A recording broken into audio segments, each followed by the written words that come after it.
Hello and welcome to GameBabble Live. I'm your host, Jell, here on 89.5 FM KCFV, the wave diverse music for your diverse mind. This is GameBabble Live, our video game news and information show that airs every Wednesday from 11 a.m. to 3 p.m. after the stupid emergency testing. Sorry, I was a minute late there, didn't get to the button in time before that next song started, but that's fine. I'm made of professionalism here.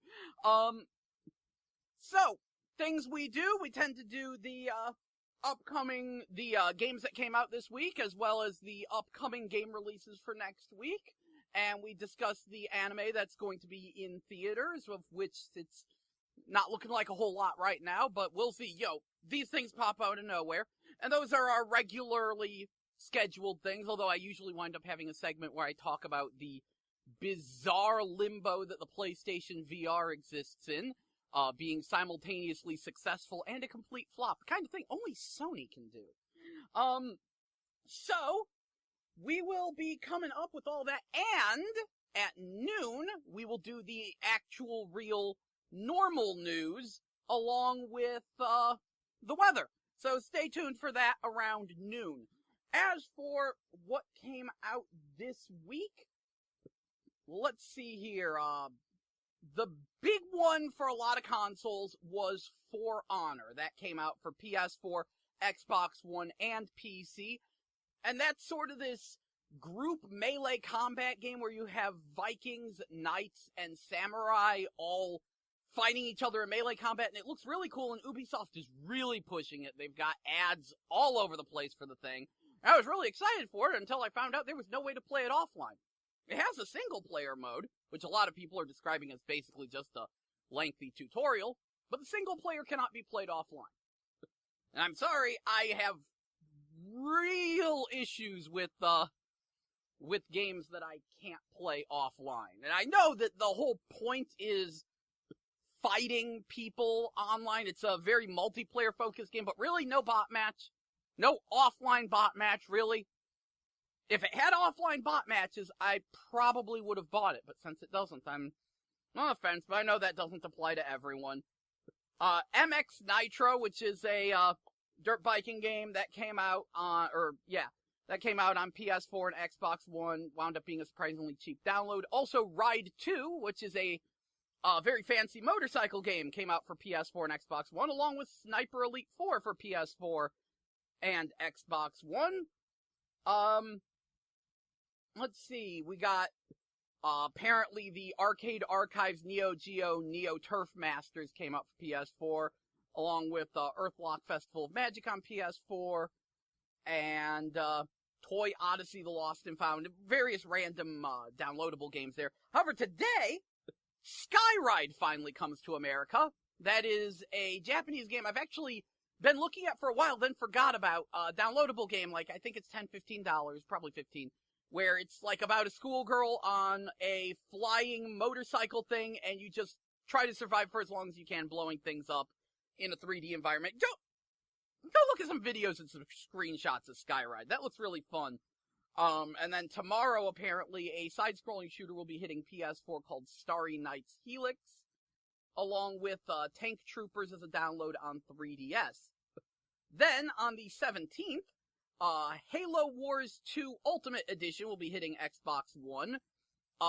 They have a really dumb promotion they're doing where, how's it go? Like, if you buy the Ultimate Edition, you get it a few days early compared to the regular edition. The regular edition comes out on the 21st. But on the 17th, you can get the Ultimate Edition of Halo Wars 2. Okay, whatever.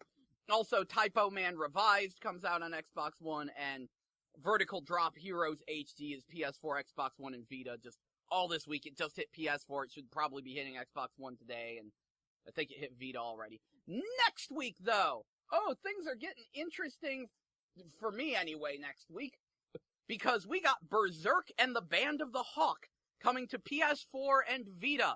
I'm not sure if you tuned into any of my previous broadcasts, but I've mentioned that in Japan, a lot of the PlayStation 4 games coming out tend to be PlayStation 4, PlayStation 3, Vita simultaneous releases, I don't know if there's a PS3 release of this one in Japan, but there might be. This look like one of those.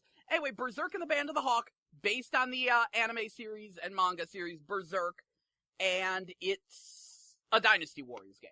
It's a Muso game. It's Berserk Muso in Japan, meaning it's a Dynasty Warriors game.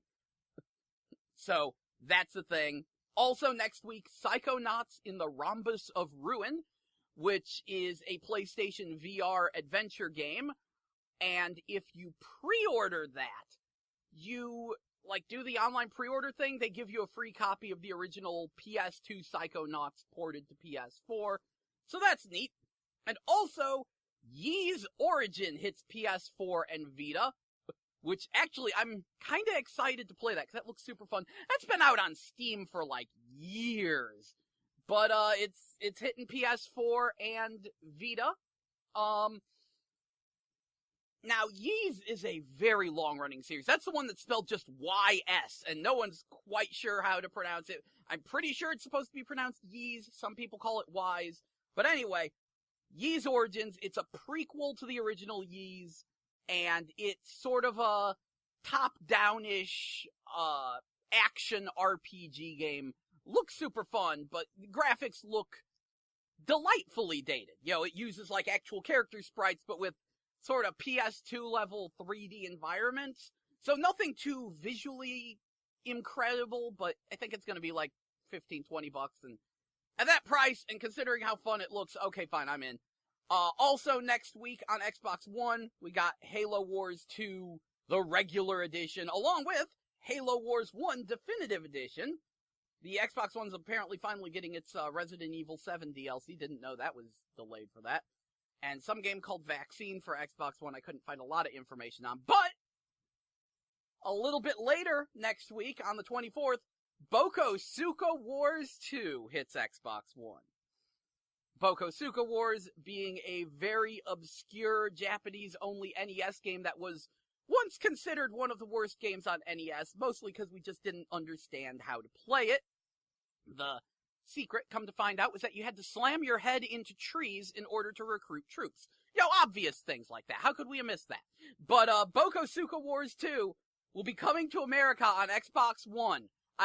It originally came out in Japan on PS4, a couple months back, but now it's coming to America on Xbox One. I see no signs of a PS4 release for America, so very strange there.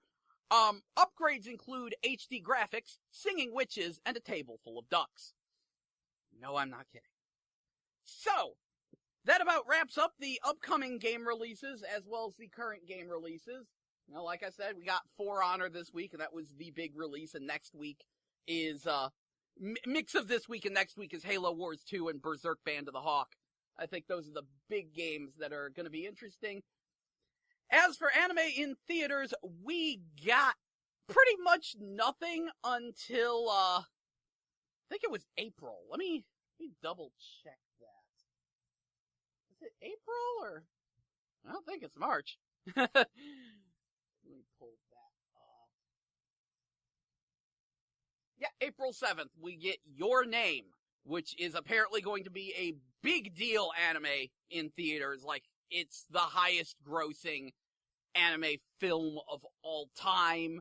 And I looked at it and I'm like, this just looks like some kind of slice of life thing. I don't really care. And then I hear all this praise that it's getting. It's like, okay, fine, I'll be interested. But that isn't until April 7th is when they start actually airing that in theaters. So we've got ourselves a long wait. But you never know when random anime in theaters is just going to pop out of nowhere. So stay tuned. I will try to keep on that, let you know if anything interesting comes up.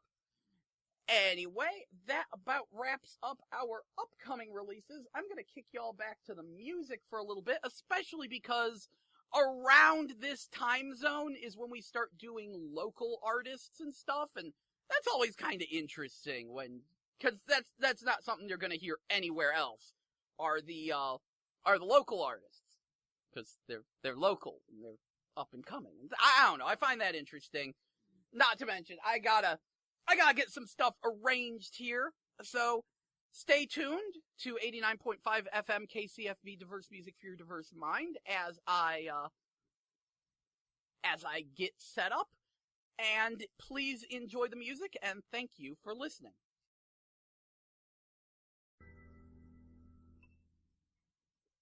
Hello and welcome back to GameBabble Live. I'm your host, Jell, here on 89.5 FM KCFV The Wave. Diverse music for your diverse mind. So, just before the break, I had spoken about the upcoming game releases, of which the recent and upcoming game releases, of which the big one this week was For Honor on PS4, Xbox One, and PC, which has absolutely no offline play whatsoever, even though it has a single-player mode, and that annoys me. That annoys me deeply, because I'd really like to play that game, and I really hope that's not the direction more Ubisoft games go in, because I'm really excited about a game called Star Trek Bridge Crew, and that's definitely got an online focus, but I'm hoping it has an offline one. That's a PlayStation VR game where you act as a member of a Star Trek Bridge Crew. It was supposed to be out in March, but it's been delayed till summer, of course. But the delay comes with them adding the original Enterprise to the games as a bonus feature, along with the ability to play as the original cast instead of just your custom characters. So there's going to be some nice improvements to that game, but I just really hope it can be played offline, because they said previously that For Honor would be playable offline, and now it's not. I just get particularly picky about this because I'm a video game collector. I collect game consoles. You know, I have consoles that are more than 20 years old by now. Jeez. Yeah, no, it'd be more than, I don't know I wonder what my oldest console is, but I think it would be like 35 years old or something. Like, I got old consoles, and the great thing about them is they still work. And that's the thing I think about. You know, with For Honor, it's like, oh, hey, this game looks really fun, but what happens in 10, 20 years when the servers are down and I want to revisit the game?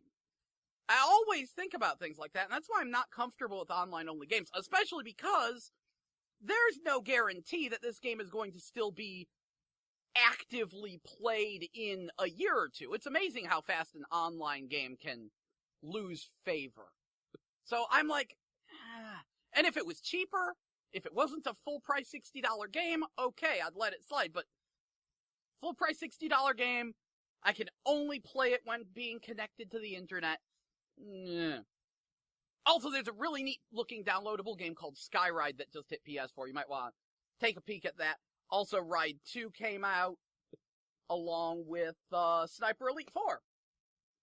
Ride 2 is on PS4 and Xbox One, Sniper Elite 4 on Xbox One. And then next week, sort of a mix of this week and next week, you got the Halo Wars 2 and all that. So, let's talk about a little bit of game news before I kick it back to music again. I'm sorry, my timetable is completely off right now due to a variety of reasons.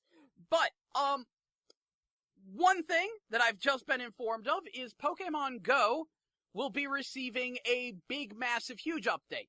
Basically, they're adding in 80 of the Gen 2 Pokemon, the ones from Johto, from Gold and Silver, they'll be added in. Along with that, they're adding in some new evolution items you can buy at Pokestops. There's a new catching interface. Pokemon will react differently when you try to catch them. Basically, big, massive overhaul to the game. Big revitalization. We'll see if that re-sparks interest in it or not. Injustice 2 continues to reveal characters. If you're unfamiliar, Injustice is the DC Comics fighting game from the makers of Mortal Kombat. And they have announced that Swamp Thing will be in the game. Along with Black Canary, Cheetah, Poison Ivy, and, of course, Catwoman. There's a whole trailer devoted to these female characters, which is good, because they were a little bit lacking in that department in the original Injustice. Similarly, they finally learned how to do decent faces with Injustice 2, so, yay! Those are all fantastic news. I've got some more news as well, but really, I need to run a few PSAs and continue to try to organize the real news right here. So please, I'd like to first apologize for the, once again, slightly discombobulated nature of the show. And thank you for listening. And, yeah, we will kick it back to the music for a song, and then I'll be back with some more video game news, and, we'll see where we go from there. Thank you very much for listening to 89.5 FM KCFV, The Wave, diverse music for your diverse mind. Once again, thank you.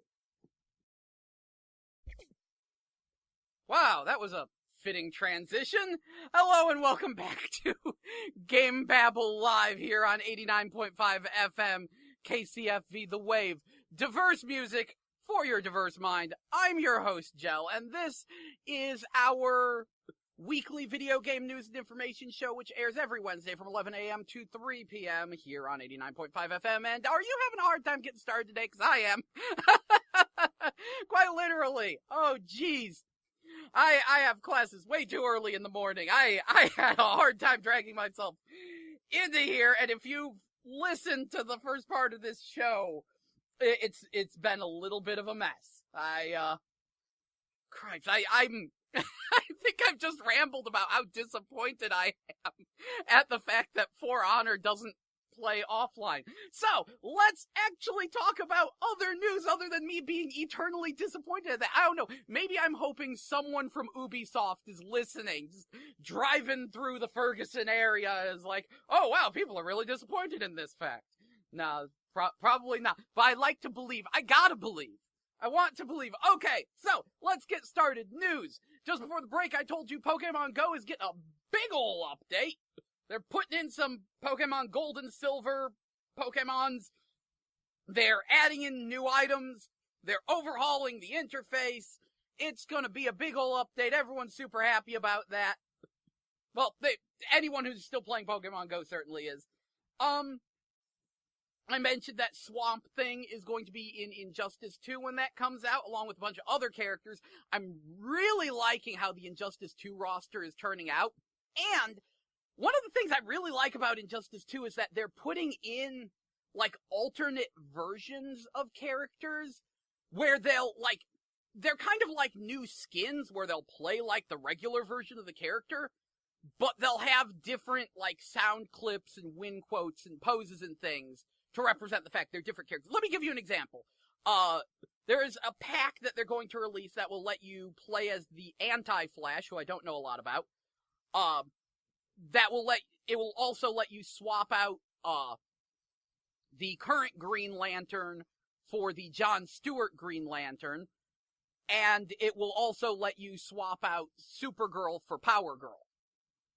Yeah, so, that makes me super happy that they're actually going to do something like that, because these are all characters where it would be hard to make them unique, separate characters, but people want them, so they're, like, gonna be super alternate skins, and I love that. That is a very good idea. Super happy with that. Moving on from that, strange news, Dead or Alive 5 in March will be getting Blaze Blue and Guilty Gear crossover costumes. No joke. There will be 16 Blaze Blue Guilty Gear crossover costumes for Dead or Alive 5 last round. Which is probably pretty surprising to a lot of people, because that game came out years ago. You'd be shocked that it's still receiving updates, but it is. We're on Season Pass 6. That means they've released over $600 worth of downloadable costumes.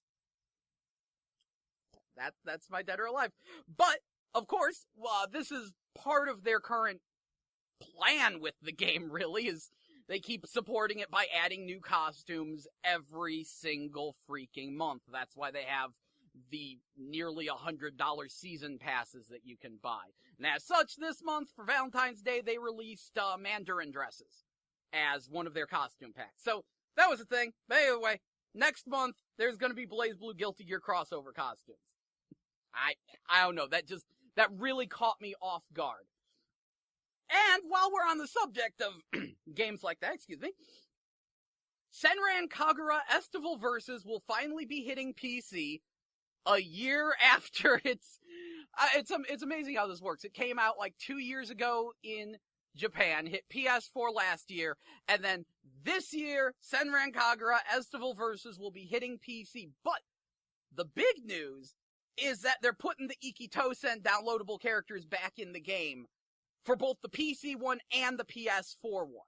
If you're unfamiliar, Ikitosen is a separate anime series. They had some crossover characters that you could get as DLC for the Japanese release of the game. But when they brought the game to America, they were like, oh wow, we can't get the rights to put these characters in the game in the States because copyrights are all sorts of crazy and stupid across international lines. So they had to take them out. Well, not really take them out, but never release them. And if you encountered one online, it would be replaced with a generic character. Because they still wanted, like, American and Japanese players to be able to play against one another. So if a Japanese player loaded up one of those characters, it was like, oh, well, you just don't see them. But they're finally putting them back in the game. That makes me super happy. The only difference is that they will be called by their Chinese Three Kingdoms names. So instead of the main girl being Sonsaku Hakufu, it'll be Sunsei. Like that. And yes, the others are Guan Yu and Lu Bu. Which, if you're a fan of Dynasty Warriors like I am, just makes everything wacky and awkward. But I will take a almost name change, really more of an alternate reading of the name, rather than us never getting these characters. And I'm super happy that they are, in fact, getting US releases on PS4 and PC. Like, it would have been really easy to be like, oh, they're PC exclusive. But no, even though it's a year later, they will still be coming to PS4. And I am so glad about that. Anyway, one more bit of news other than my eternal happiness that Bokosuka Wars got a sequel and it's coming to Xbox One next week. I have a soft spot for Bokosuka Wars. Oh, and if you're wondering, it does still say, wow, you lose when you lose in the game. I checked. Very important. But, one thing I noticed when I was making my list of game releases, I'm wondering if the 3DS is starting to run out of games. It's really awkward. Like, okay, in Japan, there's still a ton of 3DS games still coming out. But in America, we don't got a lot. Like, I think they're only, in America and Europe, they're only showing like 5 or 6 upcoming games. Now, mind you, those might just be the only games we have release dates on. But egad, 3DS releases have really slowed, and that makes sense and doesn't. Because on one hand, we got Nintendo Switch coming up, which is going to be a portable console hybrid. So, you know, you might be thinking, oh, they're phasing out the 3DS in favor of the Switch, right?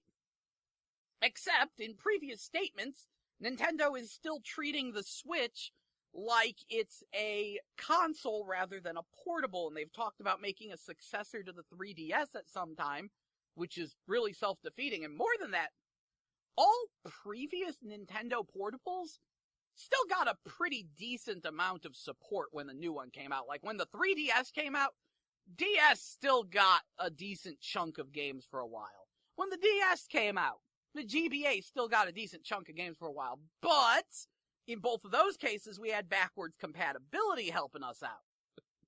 Because, yeah, you could play GBA games on your Nintendo DS, so why not keep releasing a few GBA games? Yeah, you can play DS games on your 3DS. Why not keep releasing it? But you can't play 3DS games on your Switch. I really wish you could. So that's, a little disconcerting. And I just remembered something. Hang on just a second. They have slightly beefed up the, Nintendo Switch launch list. Slightly. Barely. Basically, what they are saying is that the Nintendo Switch on launch day will now have 1-2 Switch, Legend of Zelda Breath of the Wild. Super Bomberman R will be there on launch day. as will Just Dance 2017 and Skylanders Imaginators, which are both games that have been out for a very long time. Along with, oh wow, that's getting a retail release. The Binding of Isaac Afterbirth Plus is getting both a retail and digital release. I did not say that. And in terms of digital, I Am Setsuna, Little Inferno, Human Resource Machine, and World of Goo will all be available digitally. A lot of these, other than, I don't think I've seen Human Resource Machine before, but a lot of these have been out for a while. So, while they have beefed up the list, it's still pretty much 1-2 switch Breath of the Wild and Super Bomberman R. So I think Super Bomberman R is the most interesting of these. And I just remembered another interesting piece of news. Now that Konami has remembered that they make games again, and they're making Super Bomberman R, they've realized people like Bomberman, they've actually released, they're working on, it was shown off, they're working on an arcade game called Bomber Girl. It is a very, very, very anime-style Bomberman game. And it has quite a few people all up in arms. I'm highly amused that the main character looks almost identical to Neptune from Hyperdimension Neptunia. Like, the design is really similar. But, that's the thing! Konami remembered they made games again. I think it's up to all of us to determine if that's a good thing or a bad thing, considering how many people left that company. Oh, jeez. So, that about covers the major game news. I thought I had a decent list of things to talk about, but it turns out most of it is PlayStation VR stuff, because I'm an early adopter. Now, I really want to make this clear. The PlayStation VR is in a bizarre limbo between being successful and a complete flop. It's kind of both at the same time. Like, Sony really had to drop their sales expectations for the thing, but at the same time, it was selling out across America and Europe. So, it's in a bizarre limbo, and it finally got its first really big game with Resident Evil 7, which a lot of people are really liking. But it's bizarre. It is in a bizarre state of simultaneously being successful and a complete flop, which is why every time I bring up my PlayStation VR segment, I say, wait a year. Because after a year, we'll have a much better idea of if it's going to actually keep getting support. Like, unless there's a bunch of games you actually want on it right now and you've got cash to blow. But otherwise, I would highly recommend waiting on the PlayStation VR. But I'm an early adopter. I love goofy, gimmicky things. There were things I wanted to try on it. And from a personal standpoint, I'm loving the thing. But if you've ever been an early adopter of hardware, then you know what happens. You get a new system, piece of hardware, and you immediately start, like, scavenging for anything you can do with it in those early, in the first year when there's not a lot of stuff coming out on it. Geez, I remember playing some really wacky stuff on my Nintendo Wii, because I did get the Wii at launch, and, okay, fine, Sight Truck's fun, Raving Rabbids is fun, and I'm just sitting there, and I'm like, I'm gonna try that Chicken Little Ace in action, I'll see how that is. Which, by the way, was actually pretty good. I'm gonna try Donkey Kong Barrel Blast, which was weird. Anything that came out, I was instantly interested in, and that's certainly where I am with the PlayStation VR, where I'm just like, anything coming out? Okay, I need to try this, And I started, since I started scavenging around, I started finding out there's a few things that are only on the Hong Kong store, some that are only on the Japanese store, some that are only on the Chinese store. And I actually had to make a Chinese PSN account. I've got 4 PSN accounts now. And, so I started scrounging around and researching things, and it got pretty wacky. I found some interesting stuff. So, after, a brief musical break and then the 12 o'clock news, and weather, I will, probably run my mouth about the unusual things I'm seeing on PlayStation VR.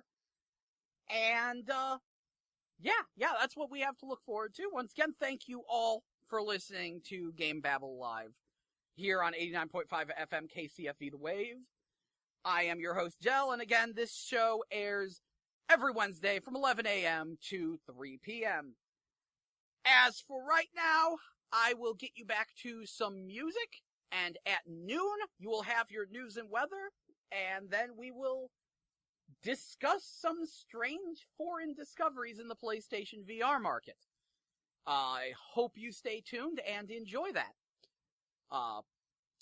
Thank you for listening and enjoy the music. And please stay tuned to 89.5 KCFE The Wave. See ya soon.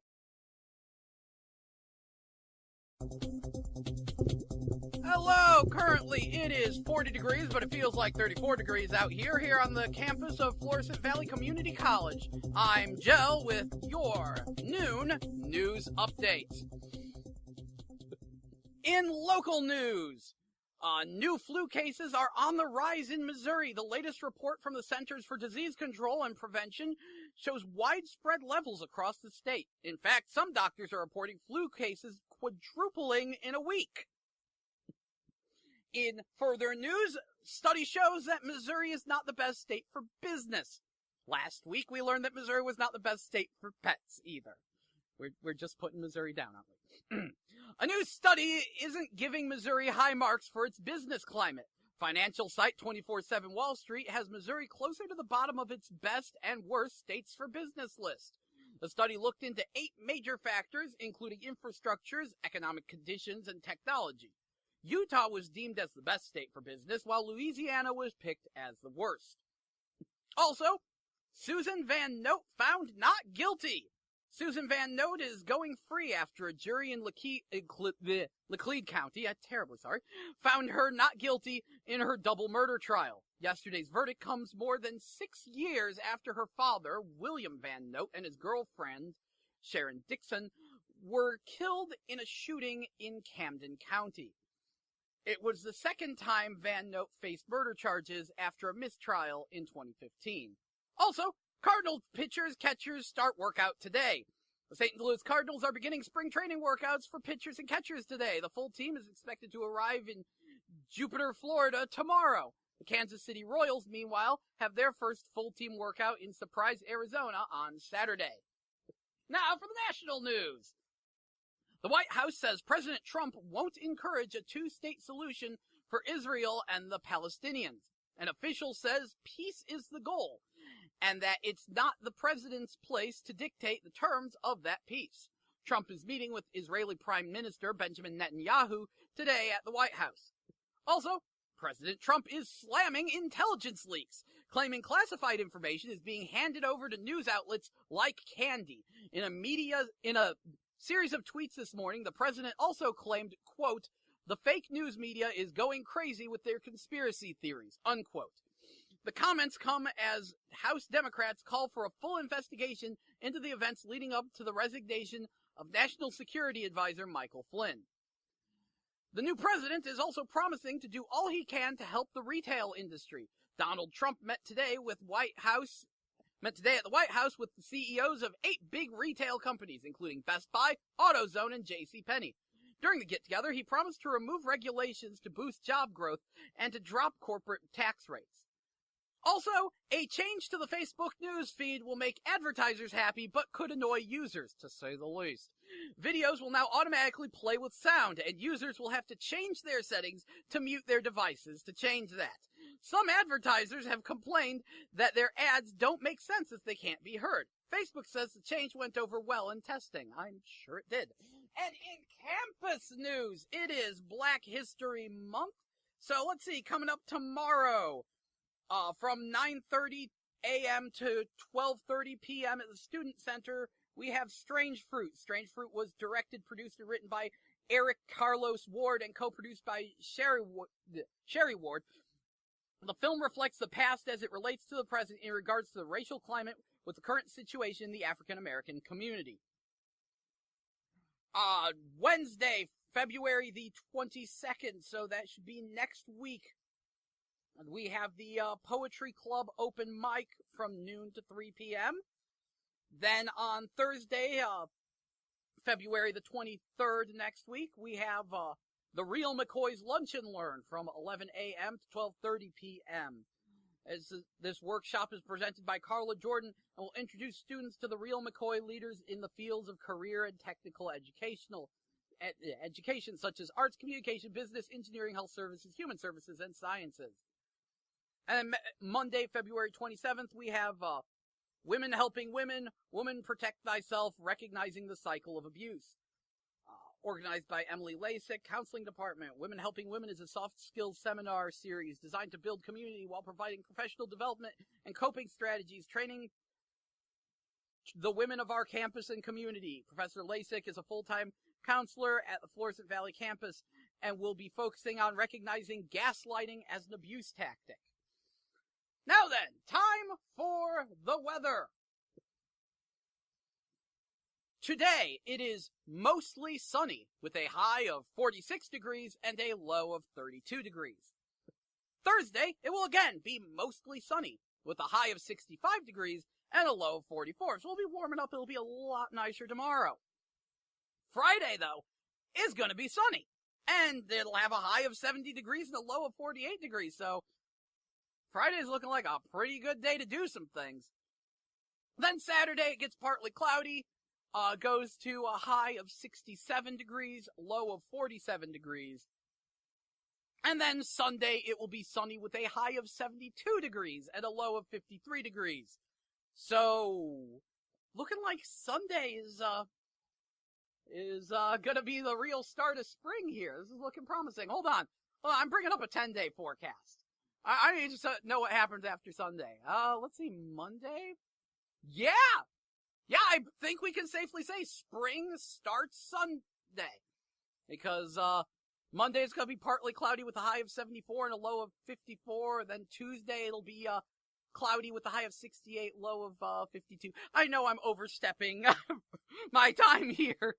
But hey, I'm seeing temperatures in the, high 60s on this 10-day forecast. Things are looking promising. Happy spring, everyone. Anyway, this concludes our news and weather for noon. Now back to the music, and if you stay tuned, we will get back to GameBabble Live here on 89.5 FM KCFV, diverse music for your diverse mind. Thank you for listening, and stay tuned. Hello, and welcome back to GameBabble Live. I'm your host, Jell, here on 89.5 The Wave, diverse music for your diverse mind. And this is our video game news and information show that airs weekly every Wednesday from 11 a.m. to 3 p.m. And before the break, I informed you all that the Nintendo Switch launch lineup has been slightly expanded. Basically, we can count on Super Bomberman R actually being there. I also mentioned that, excuse me, my list of things just decided to go to sleep. I also mentioned that, Pokemon Go is getting a big ol' update sometime this week that will basically reinvigorate the whole thing. And I'm still cheering about the fact that next week Bokosuka Wars 2 hits Xbox One in America. Just, certain things are just too unbelievable. And before that, I pretty much spent the entire beginning of the show complaining about the fact that you can't play For Honor offline. For Honor being a medieval sword combat game that looks super fun, except it's online only even for the single player. There's no, like, offline versus bots mode. Good job, Ubisoft. Let's give them a round of applause there. Anyway, I wanted to talk a lot about the PlayStation VR. Again, before the break, I mentioned that I'm an early adopter of the PlayStation VR. It currently exists in a bizarre limbo between being a huge success and a complete failure. It's kind of being both at the same time. And as such, I've started scrounging around foreign marketplaces for interesting games, because that's what happens when you're an early adopter of hardware. You just you look for anything you can find to play on whatever new thing you've got. In keeping with tradition, though, to the PlayStation VR's credit, every single week since I've owned this thing, at least one new thing has come out on the PlayStation Network. Last week it was, Ping Pong VR. Yay. And the, week before that was a rail shooter called Dext from Ninja Theory. Okay. And this week it's the Joshua Bell VR experience. I didn't say they were all winners. At least this is free, though. It's some kind of, like, VR concert experience thing, and it's free, and at least it's something new. But next week, we got Psychonauts in the Rhombus of Ruin, and if you pre-order, you get the original Psychonauts for quote-unquote free, on top of a discount on the game, so you should probably consider doing that. But yeah, that's about where we're at with, like, the normal stuff. But I got really intrigued because some people were trying to get a hold of a Japanese demo of a game called Disaster Report. Because the Disaster Report 4 Special Edition is supposed to have PlayStation VR support, but the demo for it got delayed by a month. And in this discussion, people mentioned other strange games that were on other marketplaces, namely, Mortal Blitz and Kill X. Kill X is only available on the Chinese marketplace. It's a demo where you're in some caves, and there's some freaky cave zombie things, and you walk around the cave and you shoot them, and the controls are a little on the awkward side, but it was kinda nice. Cause, it was a free demo. I don't complain about free very much. Also, if you've been following this, program, every single episode I've talked about a weird game on the Hong Kong marketplace that's completely in English called Unearthing Mars. It's supposed to come to America eventually, but I've been staring at it and staring at it. I finally snapped and bought Unearthing Mars. For the record, not that great. The best part about it is the fact that the voice acting sounds like Resident Evil on the PS1. It is very bad. It is very clear that it was dubbed in English in China, and as such, the actors are not exactly the highest quality actors. They, it sounds so much like Resident Evil 1. But for the most part, it's one of these very linear experience the story type of games. Like, the first part of the game is pretty much you just standing there while the two NPCs talk, and then they're like, oh, spin the globe and click on some things. Boop, boop, boop. And the second part, you're in the cockpit, you're the co-pilot, and basically, the pilot's like, hey, what's temperature out there? And you have to check the temperature reader and say, this is the temperature.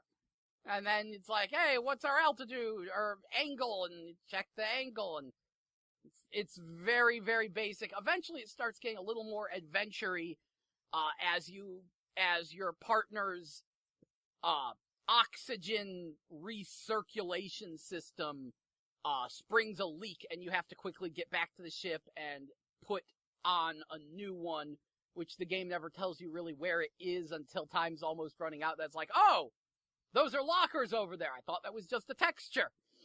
It's not very good.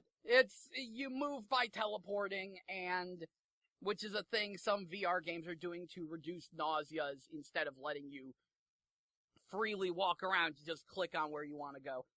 Not that great, but I'm glad I played it just because otherwise the curiosity would have driven me completely insane.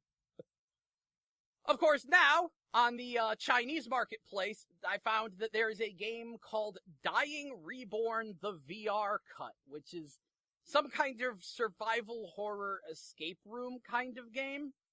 I'm not too interested in it, especially not while it's still in Chinese. That one does not have any English text that I've seen, so I'm leaving that one alone. But the most interesting thing I found in my PlayStation VR searches was this game called Mortal Blitz. Enough that I actually made a video about it because it kind of blew my mind. Now, the game is not out yet, and that's going to drive me nuts until it comes out. Like, I've actually resorted to bugging the developers and saying, hey, when's this gonna come out? Cause this game has a lot of potential.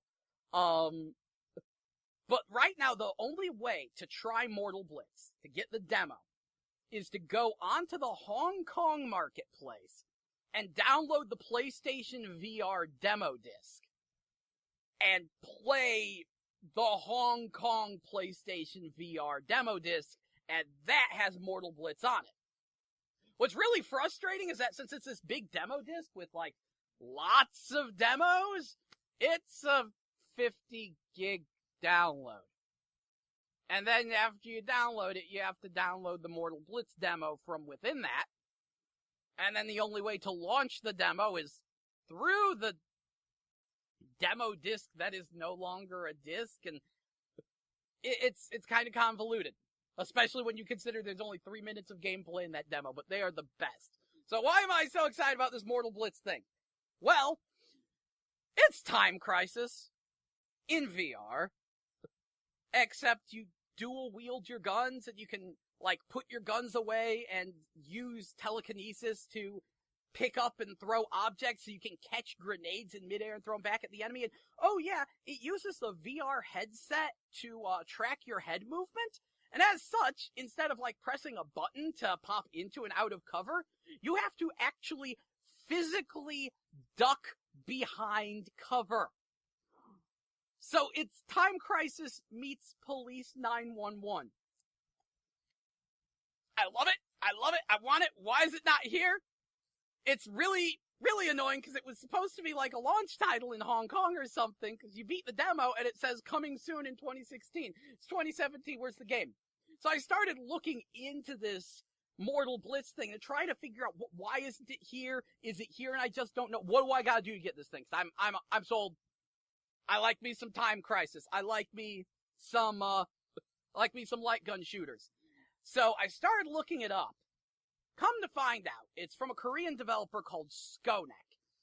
And it's actually one of 4 Mortal Blitz games. The first one is actually a Gear VR game. You know, one of those, strap a cell phone to your face kind of setups?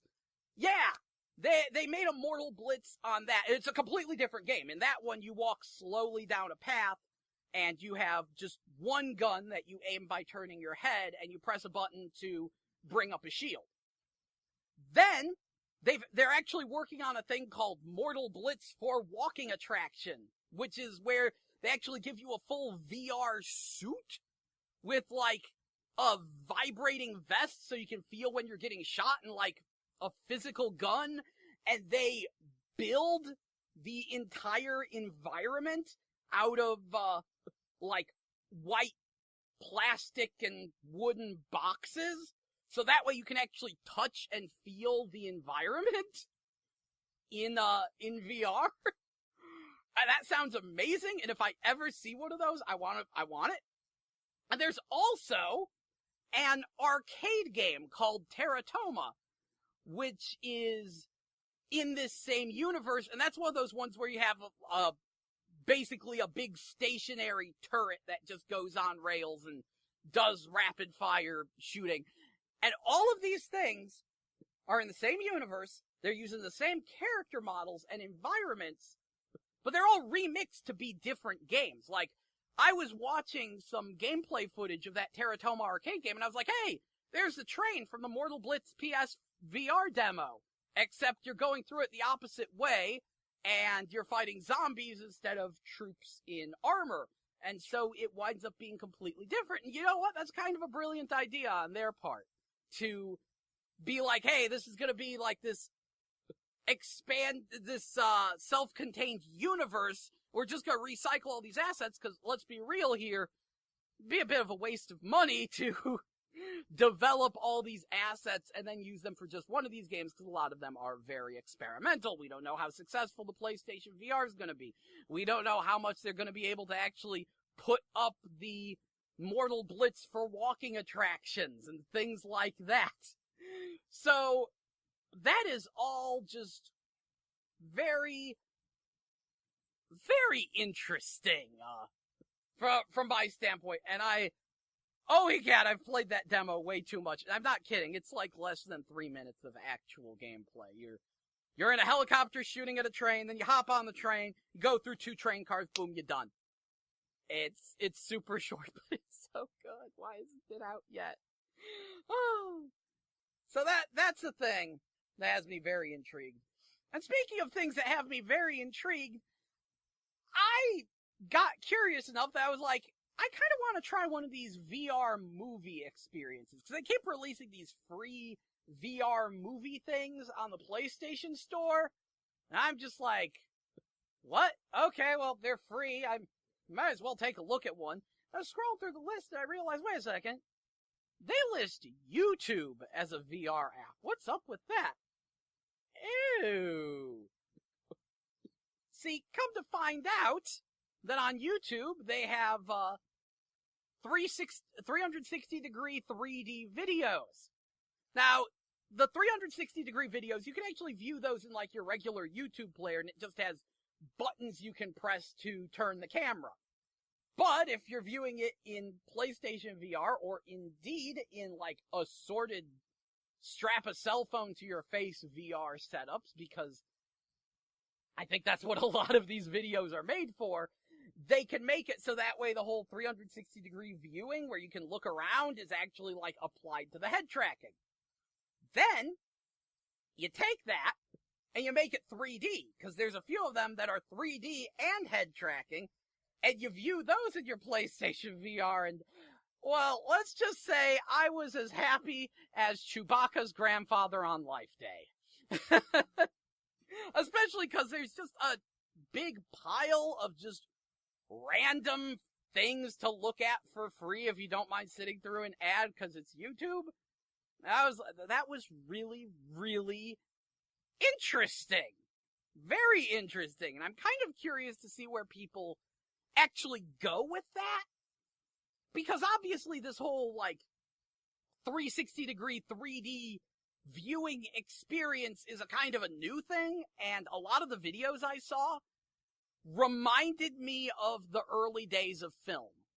Like, where people were just shooting things like it was a stage play, where the camera was very stationary, and they were unsure about doing things like moving the camera, or especially, cutting between scenes. I remember hearing about how, when people were making film in the early days of film, they were afraid if they cut from one scene to another that people would, lose track of where everyone is. And it feels kind of like we're doing that again with, these 3D 360-degree videos. I don't want to say that's, gonna be the future of film, but it's definitely something that I could see a lot of film students poking around at. If you're an artsy film student, go look into this, because this might be an interesting new frontier. I'm seeing people get very experimental. I'm noticing one of the important things with these videos is having a purpose to looking around. What you want to do is you want to have it so you see something in front of you, but if you turn around, there's another thing completely outside of your field of vision to the right. You don't want people to know it's there. It needs to be happenstance, sort of, that they turn their head and it's oh, there's another thing over there. Oh, there's another thing over there. And it's kind of interesting. It's kind of interesting. Obviously not a reason to own a VR system, but at the same time, it's something that works on pretty much all of them, which is a nice change of pace. Actually, while we're on the subject of VR games, I just found out about one coming out for the PlayStation VR, quote-unquote, soon, and it needs to be sooner, called HeroCade. This one sounds like something that I need, because it's just a collection of 9 indie VR games that are already on Steam. They're gonna put them together in a pack, sell it for $15, call it HeroCade, and it's gonna have some kind of meta-narrative about you being player one and having to master all of these games. Point is, it's a collection. And apparently it has 2 award-winning horror games in there, because really horror seems to be one of the main attractions of virtual reality right now. Which I can understand, because What little I played of the Resident Evil 7 demo was very unnerving and made me quite uncomfortable.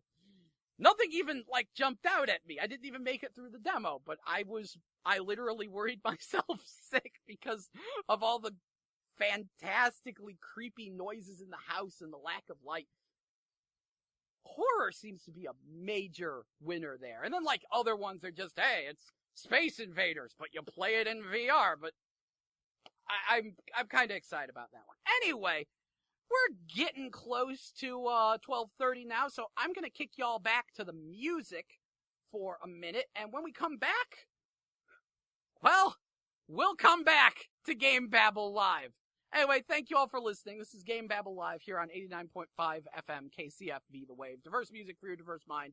Let's get back to that diverse music, and once again, thank you so much for listening.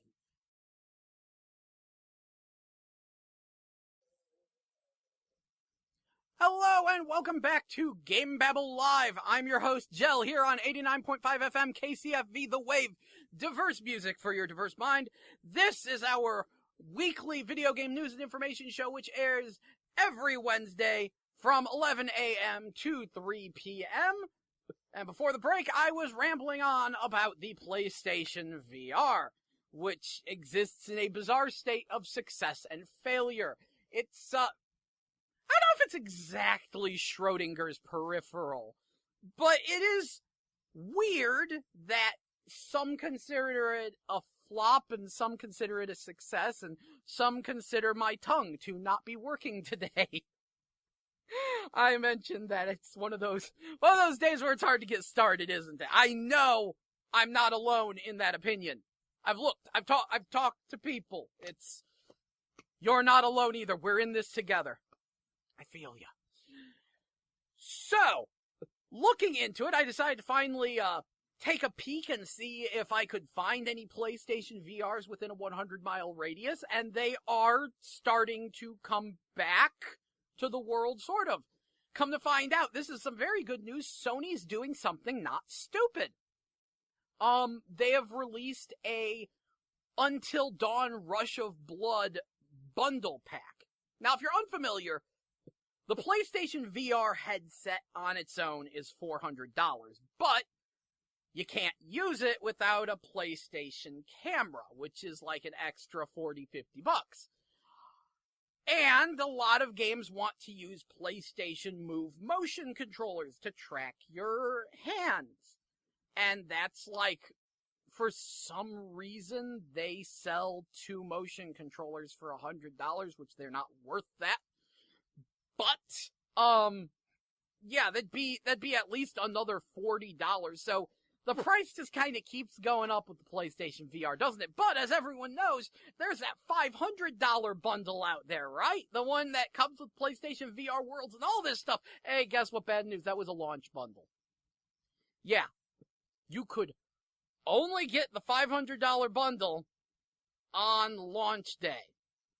It was not made clear to a lot of people that this was the case. So there were a lot of folks who were like, oh, I'll pick up the $500 bundle when I want one. $500 bundle doesn't exist until now. Because Sony has released, I think it's a GameStop exclusive. In fact, judging from the website, it looks like almost the only way GameStop is selling the PlayStation VR. But Sony has released a bundle that's the same thing, except instead of coming with PlayStation VR Worlds, it comes with Until Dawn Rush of Blood.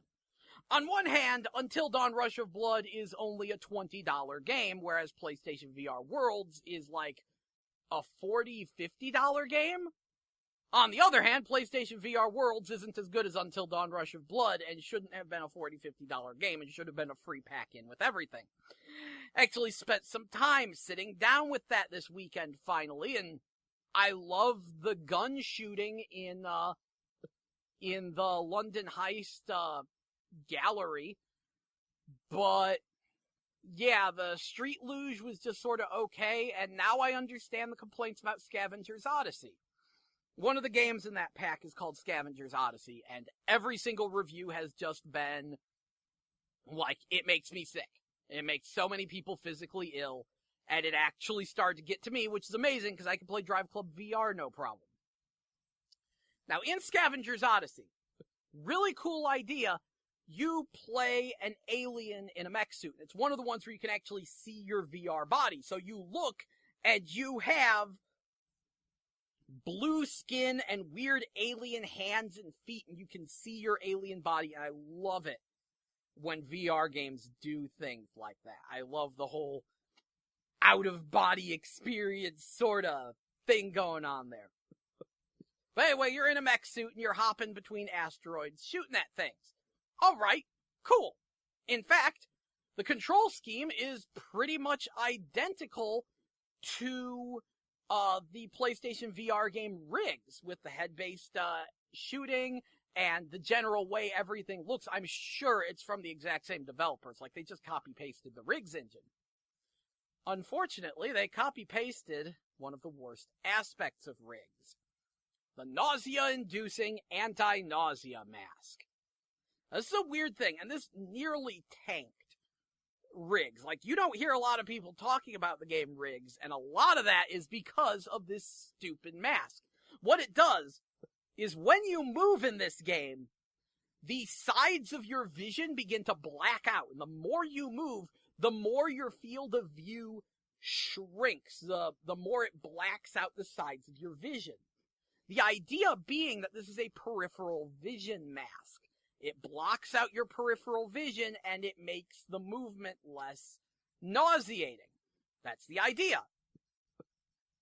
The problem is, for other people, it causes nausea, because now you have these, like, black lines in your, just outside of your field of vision, moving in and out, and you're just like, well, what is that? And so you're trying to look ahead, but your eyes are constantly glancing to the left and to the right, as your field of vision grows and shrinks and grows and shrinks, and it drives you mad.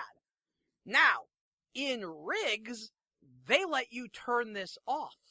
And I did as soon as I could. Unfortunately, in Rigs, that would be about 15 minutes after they actually turn it on.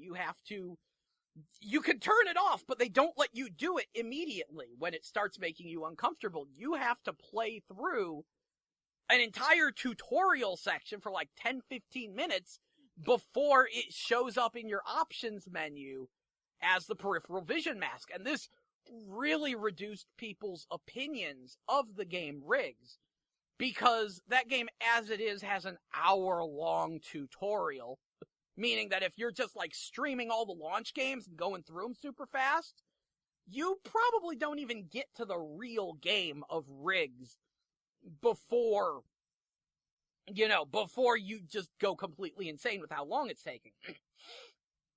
And then, it's just, you can't even get started. It's so frustrating. And then when people get to the part where it starts blacking out your field of vision, a lot of them assume that it's because the graphics are too good. Because way too much has been made of the PS4 Pro. The PlayStation 4 Pro is a new model of PlayStation 4 that's actually more powerful than the regular one. And as such, it enhances the graphics and capabilities of what it can do. Unfortunately, it wound up being a massive disappointment to darn near everyone involved. No, seriously. Because, the PS4 Pro, everyone was like, oh, it's going to display games in 4K, right? No, it only upscales. It can't actually display games in 4K. Oh, well, you can watch 4K movies on it, right? No. Okay, well, that's weird. But it'll upgrade the graphics, right? Well, on select games, sure. Although they're trying to patch in a thing called, like, the boost mode that'll, upgrade the performance of non-PlayStation 4 Pro supported games. But on top of that, it had a really rocky launch. Like, it didn't work with random 4K TVs. And then they patched it, and it worked with even less 4K TVs.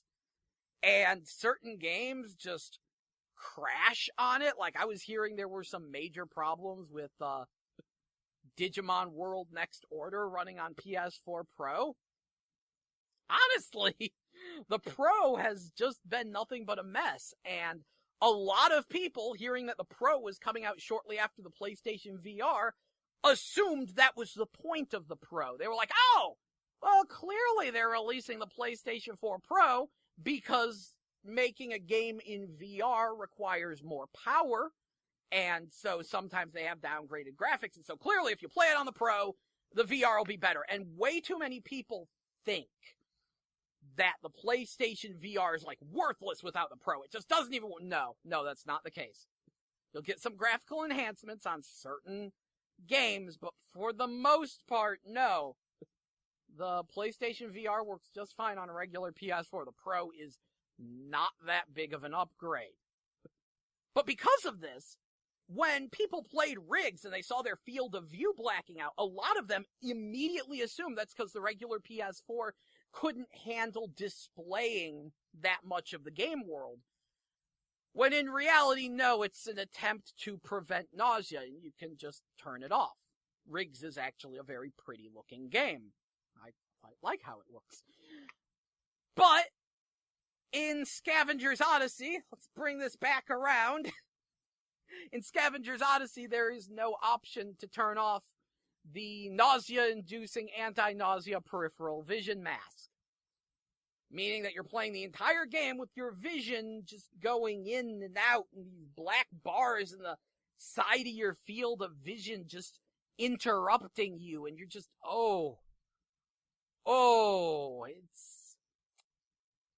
it actually made me a little queasy. I had to stop. And that's a shame, because that's probably the most fleshed out game on the PSVR World's disc. And it's dumb. Also, I finally picked up Batman VR, and I'm just gonna say, the vertigo in that is real. It didn't make me sick, just Batman really likes to stand on tall buildings, looking down at at the people he's watching. I felt like I was gonna fall so much, which was awesome. I actually really like it when video games can actually make me feel that way. So there's our incredibly extended PlayStation VR report in its bizarre state of being both a success and a failure. It's still pretty hard to find. I only found 2 GameStops within a 100-mile radius that have PlayStation VR units for sale, but I think I might have seen some at Walmart? I don't know, they might have just been display, like they were just empty display boxes, but they kind of suggest that they have them? I don't even know.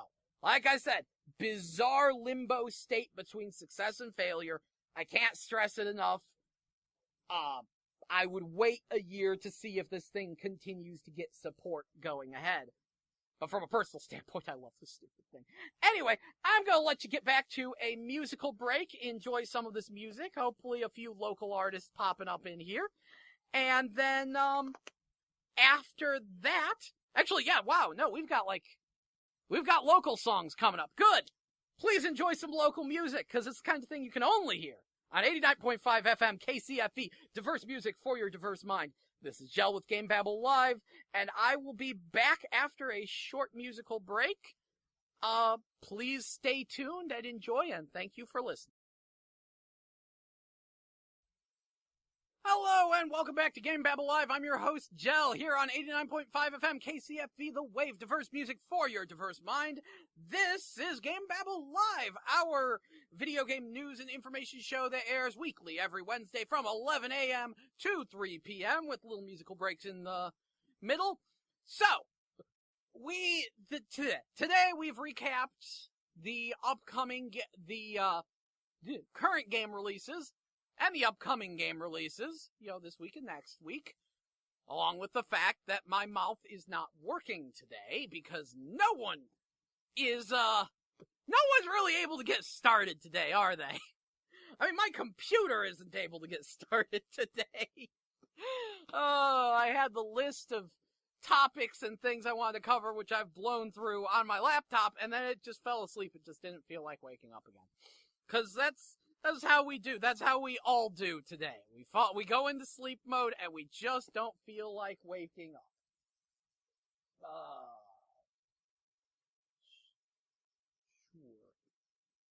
all sorts of wacky. You can probably hear my computer beeping over there. Do it, having fun times with our professionalism. I just realized something really weird, though. Actually, let's get back to recapping my recaps. So, like I said, it's one of those days.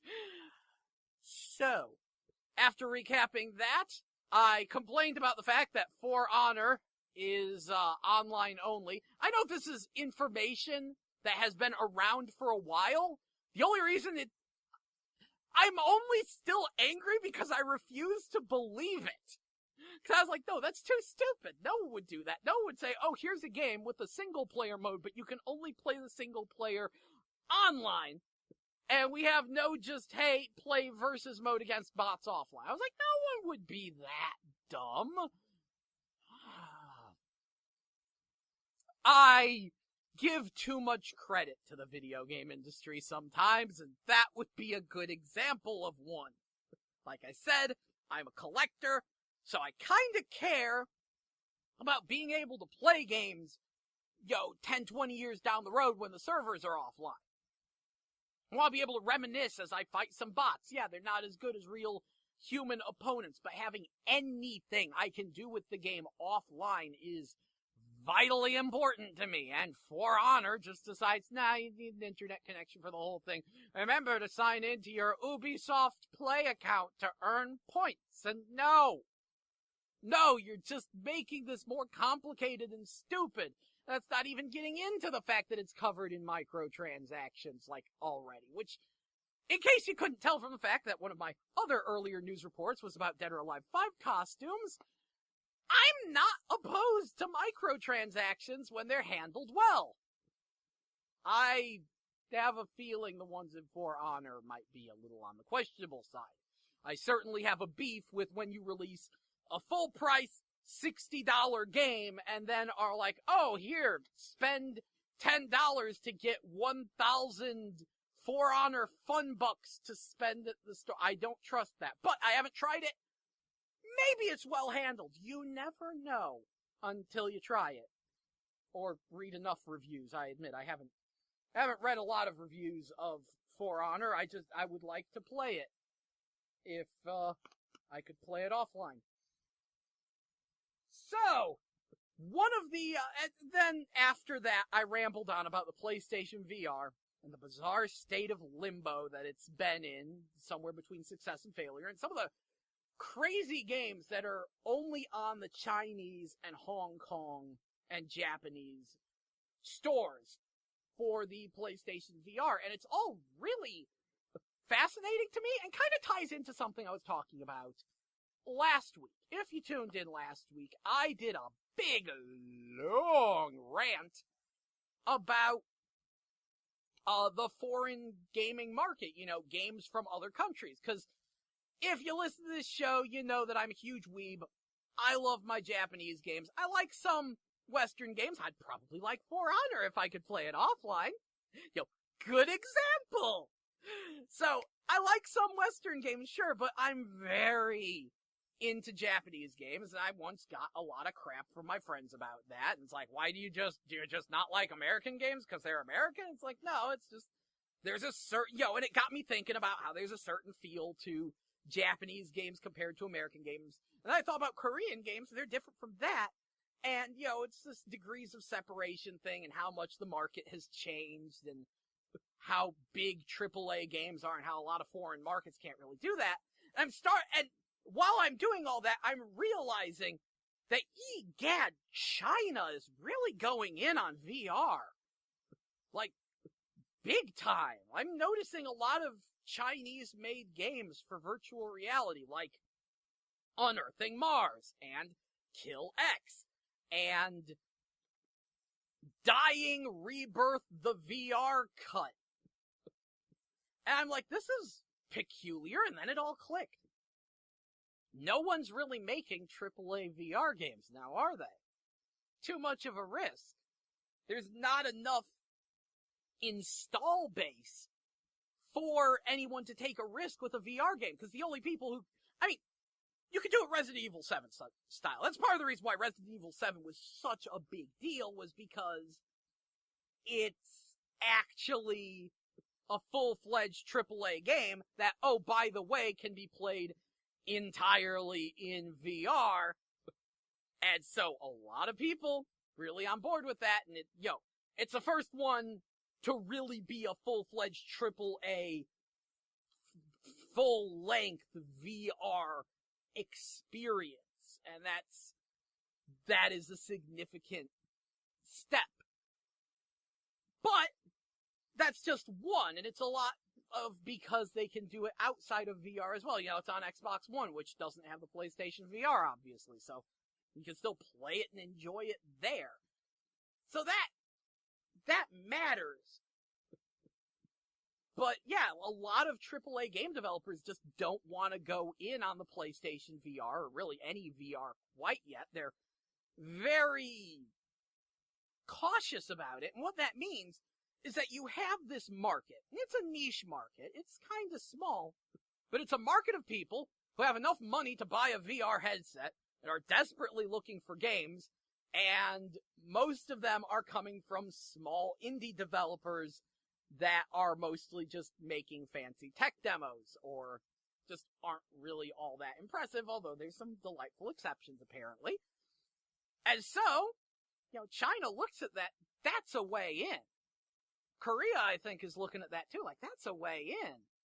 And I'm like, get in there! Because again, like I said on the previous show, I want to see more countries getting into game development, because each country brings their own unique flavor to video games and gaming and all that it bees. Good times, good times, good times. So, that's about where I'm at there. I also have a very interesting question to ask. Is it just freaking motorcycle month or something?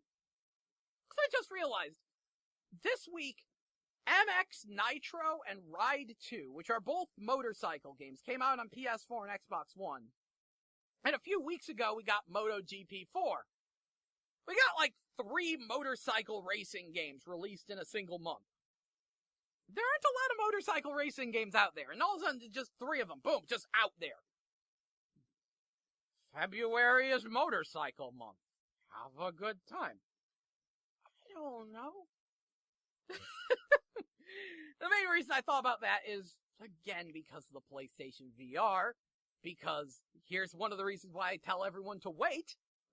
MotoGP 4, or what, no, not MotoGP, I'm sorry, Moto Racer 4. See, this is what happens. Moto Racer 4 was advertised as having PlayStation VR support, and from a technical standpoint, it does. Except it's only in time trial mode. And they said, oh, we'll patch into the other modes later. If you say so. I'll wait here until you actually do that. So, what you might not know is that Moto Racer 4 has been out literally every place else in the world since October or November. And we only now are getting it. So they've had a couple months, and they did release a patch that added a new mode. You can now play off-road time trials in VR.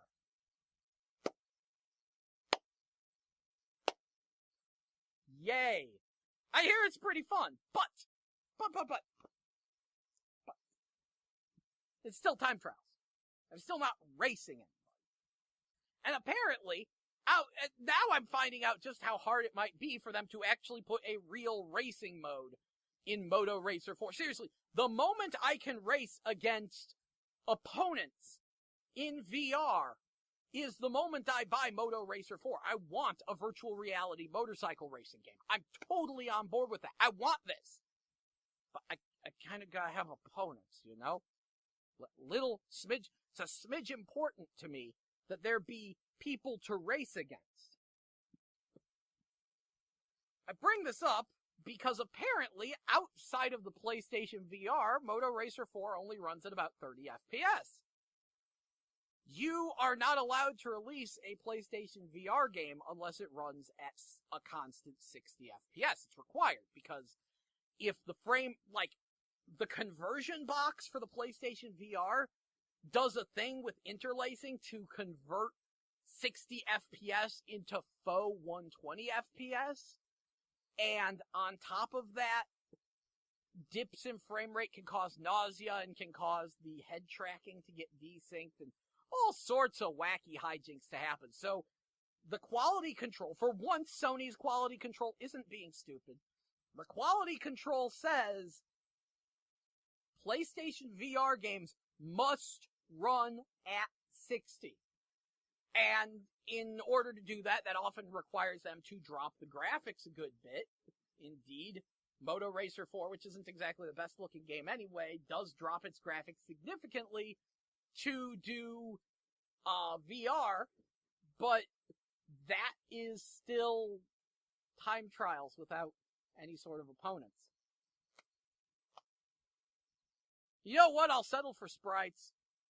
If you want to put like some 8 or 16-bit motorcycle racer sprites on the track for me to race against, I'll take it. I will allow it. Just come on, man. I'm sorry. Most of what I've been doing between the last show and this show has been exploring new releases in PlayStation VR, so that winds up being a main topic, and I'm sorry, it's a stupid one because I still recommend people shy away from it, and so it's kind of a niche topic.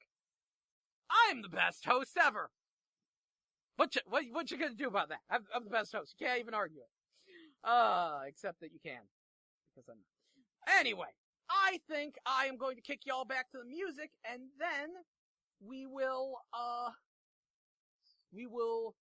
recap releases and actual news, or not actual news, but actual gaming news that I had covered earlier. Get us a nice round of recaps for anyone just joining the show. And then, who knows where we're going after that. For right now, I'm gonna let you get back to the music. Please stay tuned to 89.5 FM KCFV, diverse music for your diverse mind. I'm your host, Jell, here on GameBabble Live on this sunny Wednesday afternoon. Thank you all for listening. And please stay tuned and enjoy them.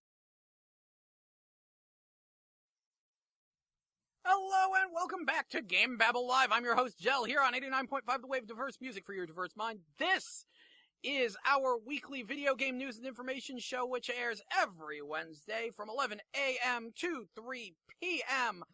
I'm your host, Jell, and it is time to seriously recap things. I know, almost every break has been like a half recap. It's been a weird day. No one's able to get started, not even the computers.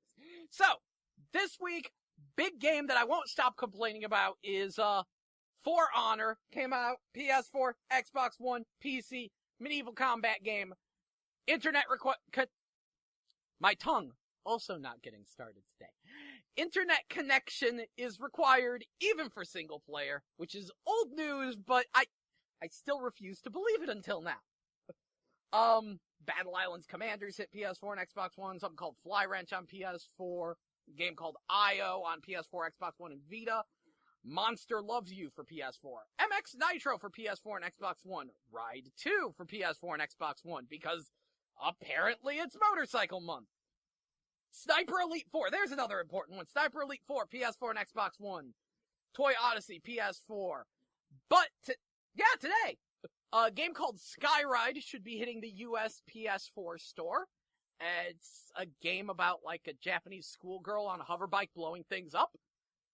Looks like a lot of fun, and I've been eyeballing the Japanese copy for a while. Glad it finally decided to get to America. So, pretty excited to give that a chance sometime soonish. And then tomorrow, Starry Nights Helix, which is a side-scrolling shooter, hits PS4. Also tomorrow, Tank Troopers hits the 3DS. I think that's going to be a download. And the day after tomorrow, Halo Wars 2 Ultimate Edition comes out for Xbox One. And that's a dumb thing where it's like, if you get the Ultimate Edition, you get it a few days early, because the non-Ultimate Edition will be coming out next week, along with a remake, re-release, remaster of the original Halo Wars.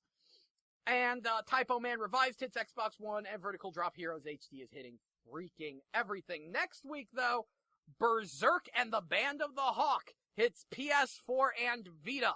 That is Berserk Dynasty Warriors, as in the anime series with Guts and the big sword and Casca, and not the old Atari game. That was why the first time we got a Berserk game, they had to change it to Sword of the Berserk, Guts' Rage. Oh, that was a good time. That was on Dreamcast. And that was one of those weird things, too, because there's a bunch of anime that our first taste of it was Dreamcast games. Berserk was one of them. JoJo almost counts. That hit arcades before it hit Dreamcast. And I'm pretty certain Gundam Side Story, what was it, 0079? I want to say it was some different date, but Gundam Side Story, I think, was our first taste of Gundam, too. It was weird how that happened on the Dreamcast. Dreamcast was a weird system. Anyway, a game called Night in the Woods hits PS4. Also, Psychonauts in the Rhombus of Ruin, a PlayStation VR adventure game that is supposed to bridge the gap between Psychonauts 1 and the upcoming Psychonauts 2, comes out next week. If you pre-order it, you get a free copy of the original Psychonauts for PS2 on your PS4. Also, Ys Origin hits PS4 and Vita, and that I'm pretty excited about because it just looks like a classic action RPG fun time with sprites and 3D backgrounds. You can get it on Steam now. You've been able to get it on Steam for years, but it's coming to PS4, and it looks like a fun time. Looks like a very fun time. Yeah, and it's a prequel to the original Ys, if you're wondering, because I want to say they've released Ys 1 and 2 as Ys Origin before, but whatever. Ys Origin, that's the thing. Also, as I mentioned, Halo Wars 2 comes out on Xbox One next week, along with Halo Wars Definitive Edition. Also next week, Xbox One finally gets its Resident Evil 7 DLC and a game called Vaccine. And also, later on next week, on the 24th, Boko Suka Wars 2 hits Xbox One. Well, that makes me happy. Now, for actual gaming news topics. Pokemon Go is sometime this week getting a big, huge update that adds a bunch of Pokemon Gold and Silver Pokemon, along with a bunch of new items, and new interface, and new behaviors, and Pokemon genders, and they say that they're working on getting trading and PvP working, which will be see, that's something that's going to reinvigorate the Pokemon Go market. Because, of course, Pokemon Go came out as the biggest thing ever, and then everyone breezed through the content before the game was even technically released. And now it's, people don't really talk as much about Pokemon Go. Now they might. It'll be interesting to see if that causes a massive resurgence. Swamp Thing is joining the cast of Injustice 2, along with Black Canary, Cheetah, Poison Ivy, and, of course, Catwoman. Also, Dead or Alive 5, next month, is getting BlazBlue and Guilty Gear crossover costumes. And speaking of Guilty Gear news, here's a new piece of Guilty Gear news. They have confirmed that we will be getting Guilty Gear Xrd Revelator 2 sometime this year. It will be available both as a standalone box release, as well as, thankfully, an update that you can download, an expansion pack. Oh, egad, I don't believe it. They're actually doing it right. Because if there's one thing that has driven me completely insane about Guilty Gear, it's that every single time there's even the slightest, most minor update to that game series, they release a new one. Do you have any idea how many Guilty Gear Double X's there are? I mean, there's Double X, there's Double X Sharp Reload, I think there's an alternate Sharp Reload, and then there's Sharp Reload Slash, and then Accent Core, and then, another Accent Core, and then, a third Accent Core, I think. It got stupid. But, and then, they kind of did the same thing with BlazBlue, when I was hoping they wouldn't. But now they're finally realizing that Guilty Gear Xrd Revelator just came out. The expansion for it is just going to be an expansion pack that you can buy. That makes me so happy. Anyway, this expansion adds 2 characters. Most notably, Baiken is coming back, and they are also putting in a new character. His name is Answer. If you've played through the Guilty Gear Xrd story mode, you know he's Chip Zanouf's secretary, because Chip Zanouf is running for president, and he has a secretary. Basically, he's a ninja with glasses, and he looks like he could be fun. Either way, Baiken's coming back. On top of that, they are adding proper arcade story modes for all the characters that don't have them, including Answer, Baiken, Dizzy, Jam, Coom, and Raven. They will finally have stories and endings in their arcade mode. Thank you. And all of this actually makes me wonder if it might be coming sooner rather than later, because the Guilty Gear and BlazBlue costumes come out in March. And KOF did a similar thing when King of Fighters 14 came out, and they did their Dead or Alive 5 crossover costumes and character. I still can't believe they put Mai Shiranui in Dead or Alive 5, but they did. That happened about the same month the game released, or like the month before, something like that. So, this is completely pulling this out of my butt. No guarantees, but I have a suspicion we might get Xrd Revelator 2. We might get that update either in late March or early April. It would actually make sense to do it in March, because, mentioned this on a couple programs, March is the end of the first quarter, and everyone releases something crazy for March. Please stay tuned for March. March is where things are gonna get real interesting around here. Actually, speaking of which, Senran Kagura will, Estival Versus. Senran Kagura Estival Versus will be getting a PC release in March, and also in March on both PC and PS4, we will finally get the Ikitosen DLC characters. They will be referred to by the Chinese readings of their name, so it will be Sunsei instead of Sonsaku Hakufu. But we're getting them. They've finally worked out the legal dispute with those characters. Thank goodness. It only took them a year. But I'm gonna want to stay tuned, because I guarantee you, I will be importing Senran Kagura Peach Beach Splash, and I will give you, that is going to get a US release, but I will give you the best preview I can for that game while staying within FCC regulations and not embarrassing the campus. Trust me, I can do it. It's what I do. I can actually talk about the gameplay in these games. It happens. If you're unfamiliar with Senran Kagura, think DOA Extreme Beach Volleyball, except a hack and slash and times 5 billion. Yeah, like that. It's a very interesting series, but it's actually really fun. Has good gameplay. And I'm curious about this next one, because it's going to be a third-person shooter with squirt guns and ninja skills.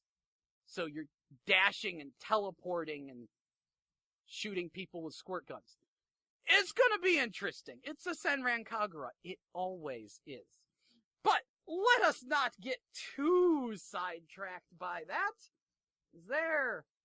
Did anything else happen that's noteworthy? It's a little bit of a slow news day again. We got games coming out, but I don't know, not a lot to say about them. Especially because I only now was able to get my hands on a rental of Neo. Did not have time last night to really sit down with it, so I'm hoping tonight I can. Neo, if you're unfamiliar, may be the Koei Tecmoist game ever made. Like, seriously. By that I mean, It's made by Team Ninja, but it's based very loosely on history about... Oh, geez, I forgot the guy's name. I want to say it was John Adams. Was it? Was it John? No, his last name was Adams. Either way, that guy. First British guy to make it to Japan and became the first Western samurai and an advisor to Ieyasu Tokugawa. This game kinda takes that and does it up, and it gets a little crazy. But either way, that game is getting, like, the craziest reviews from just everyone. They did so many alpha and beta tests, and I missed out on all of them because I just looked at it and I thought, oh, geez, it's Dark Souls again. I am Dark Souls'd out. In fact, I am super happy to hear that From Software has 3 games in the pipeline. None of them are Dark Souls. And one of them, they said, is something you won't expect, and another is actually a new Armored Core. We will be getting a new Armored Core for our PS4s and stuff. Thank goodness. So I'm really excited to see what they do, because I liked From Software before Dark Souls. Dark Souls is like the one From Software game I don't like. Like, seriously. If you like From Software, y'all need to go back and play, like, aside from Armored Core, which is like the most complex mech simulator customization game ever made now. There's a game on GameCube called Lost Kingdoms, which is crazy. It's an RPG where you battle with cards in real time. Like, imagine real-time Magic the Gathering, where you're actually running around and throwing cards out there as fast as you can. Like, all your face buttons represent the different cards in your hand. You have, like, weapon cards. You press that button and it'll use that card to swing a weapon, and monster cards that'll summon a monster, and summon cards that'll summon a summon. And it was really, really neat. There were 2 of those. Very, very ingenious games. And another one that I love is an action game actually called Ninja Blade on the Xbox 360. I hear you can also get it on Steam. I don't know how well the PC port worked out, but I love Ninja Blade. It is a really good action game, just you have to like QTEs. Because that game is a literal celebration of QTEs. They advertised it on the back of the box. There's a boatload of them in there. They actually have a separate difficulty level adjuster and high scoreboard just for the QTEs. But they're relatively well-handled QTEs. Like, when you screw up, time just rewinds and the difficulty drops, and you get less points for it. Really, the only reason it has those QTEs is to string together the different sections of the level. But still, I know a lot of people are allergic to QTEs because they've been handled so badly in so many video games. It's amazing. The best QTEs were actually in the game that invented them, and nothing else has ever come close. Which, by the way, contrary to popular belief, that was not Shenmue. Shenmue only coined the term QuickTime events. The actual game that started was still Sega, as far as I know. Die Hard Arcade. Now, a lot of people will say, oh, Dragon's Lair was the first game with QuickTime events. Kinda. I mean, it works like a QuickTime event, except it didn't tell you what to do, and it was the entire game. I think one of the things that makes it a QuickTime event is it being a separate chunk of the game. Like, it isn't the whole game. But Die Hard Arcade was the first game to do QuickTime events. And it did them way better than everyone else, because basically between certain rooms, it would just show your characters running from one room to the next. It would say, press punch now, press kick now, press jump now. And if you did it, it would show your character punching an enemy. If you didn't do it, you would be stopped by the enemy and you'd have to do an extra fight in the hallway. Notice what happened there. You didn't die. You didn't instantly lose because you failed a QuickTime event. No, you just have to do an extra battle. It just branches things. Like, I think that is the key to certain branching paths in the game, too. That's how you do QuickTime events right. Like, you should never be killed for a QuickTime event. Ever.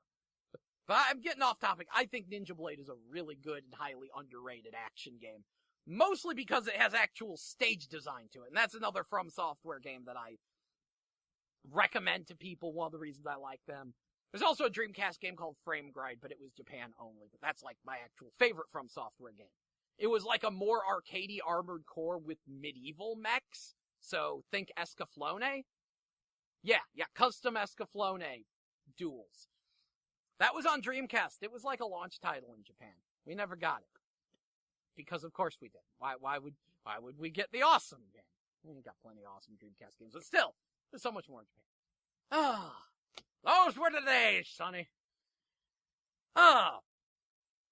I'm sorry. That was some hardcore rambling right there. What the heck was I even talking about? Oh, jeez. Oh, seriously tried to rewind and remember.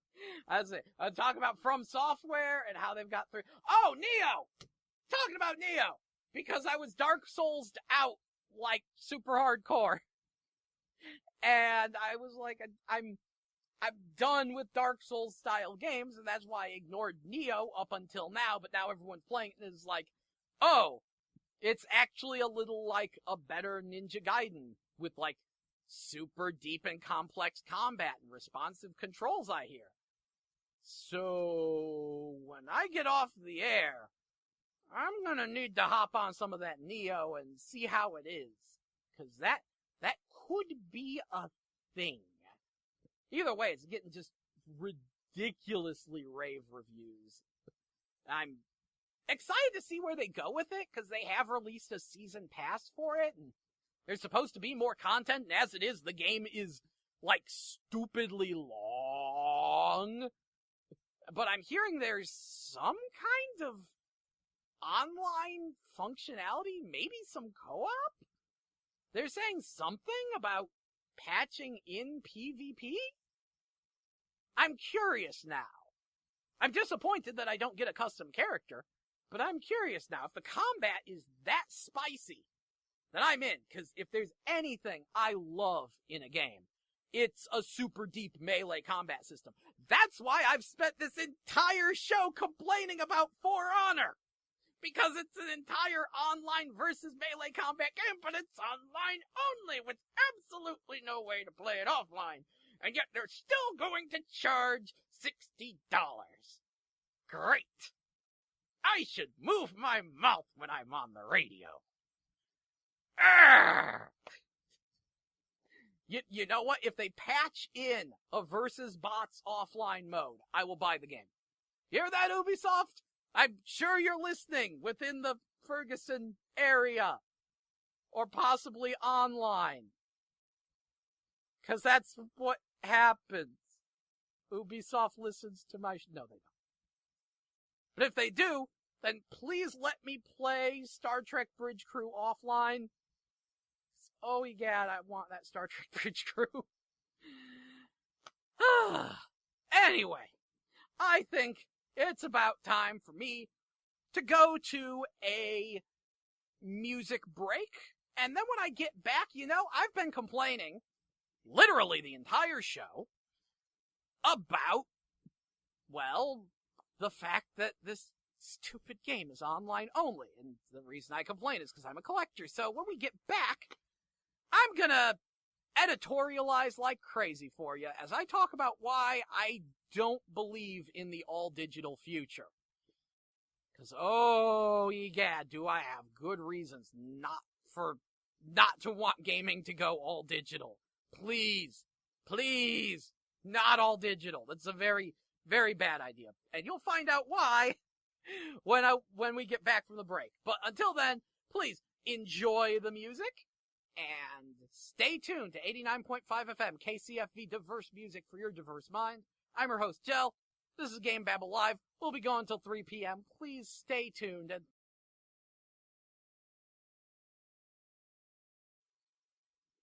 hello and welcome back to GameBabble Live. I'm your host, Jell, here on 89.5 FM KCFV, the wave diverse music for your diverse mind. This is GameBabble Live, our weekly video game news and information show, which airs every Wednesday from 11 a.m. to 3 p.m.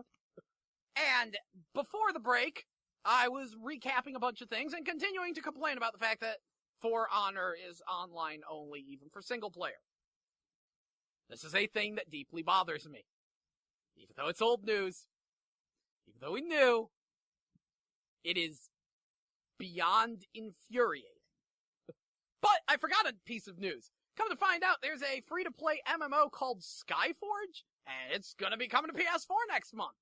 And it's an action MMO. Looks like it might maybe be kind of a thing.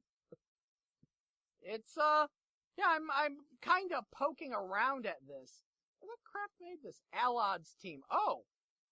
Okay, Russian and, Obsidian. Huh, okay. Alod's team and Obsidian. So we got Russian and American. Interesting. Now I can kind of see the Russian influence on there, because I played a decent... I'm one of the only people on the planet that actually enjoyed a game called Blades of Time. I liked Blades of Time. I had fun with it. That was a very Russian game.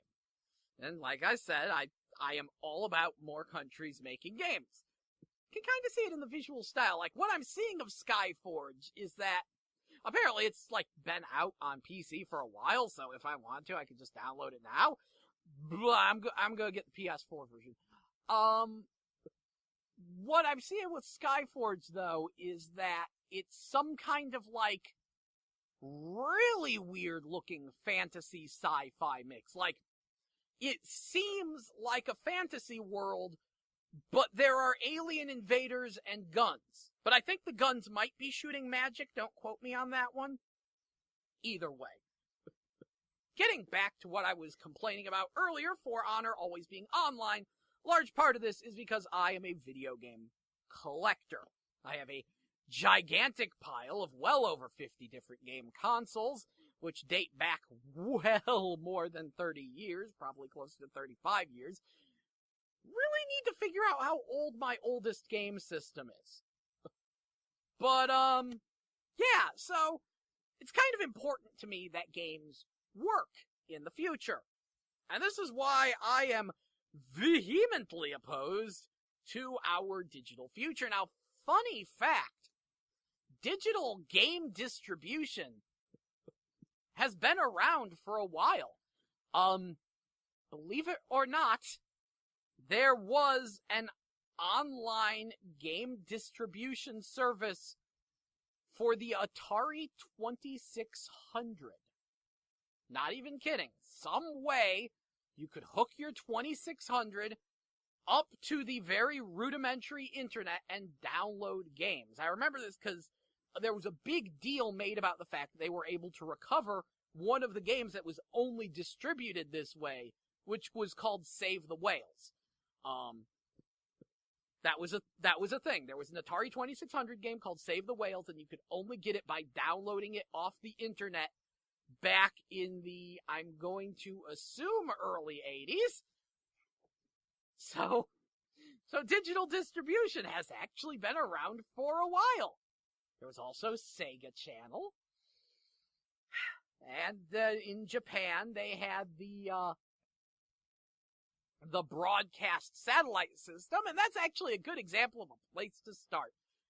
Because the Nintendo satellite broadcast distribution thing, we are lucky we've recovered as many games from that as we have. In fact, just recently, people managed to recover a Legend of Zelda Link to the Past, like, alternative path thing that was nearly lost to time, and it's like a Master's Quest version of it, and they were actually supposed to broadcast voice acting through the satellite into your Super Nintendo, so that way you had like this radio drama going on in the background, and there was a timer involved.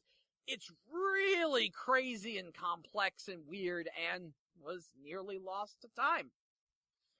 But I'm gonna tell you about something a little bit more recent. And that's going to be the best Double Dragon game ever made. Double Dragon for the Zeebo. Now, the Zeebo was a Brazilian video game console, only released in Brazil, that was built a lot like a cell phone. It was a lot like the Ouya, but better because it had Zeebo Double Dragon on it. It was basically like a consoleized cell phone that you downloaded games for in Brazil.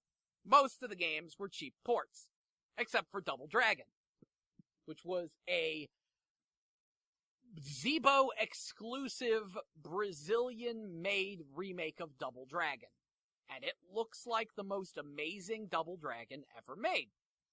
It's clearly inspired by Double Dragon Advance, but with a bigger move list, faster gameplay, more enemy variety.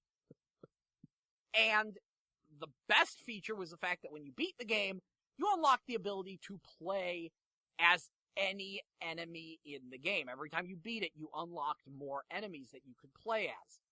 It seemed incredible. Unfortunately, Zeebo only got games digitally distributed. That was a weird way to pronounce that word. Only had digital distribution for its games. The Zeebo is very discontinued. There is no way to get those games. The system is not emulated. The only way you're ever going to play Zeebo for Double Dragon is to purchase a Zeebo that someone had already downloaded the game to.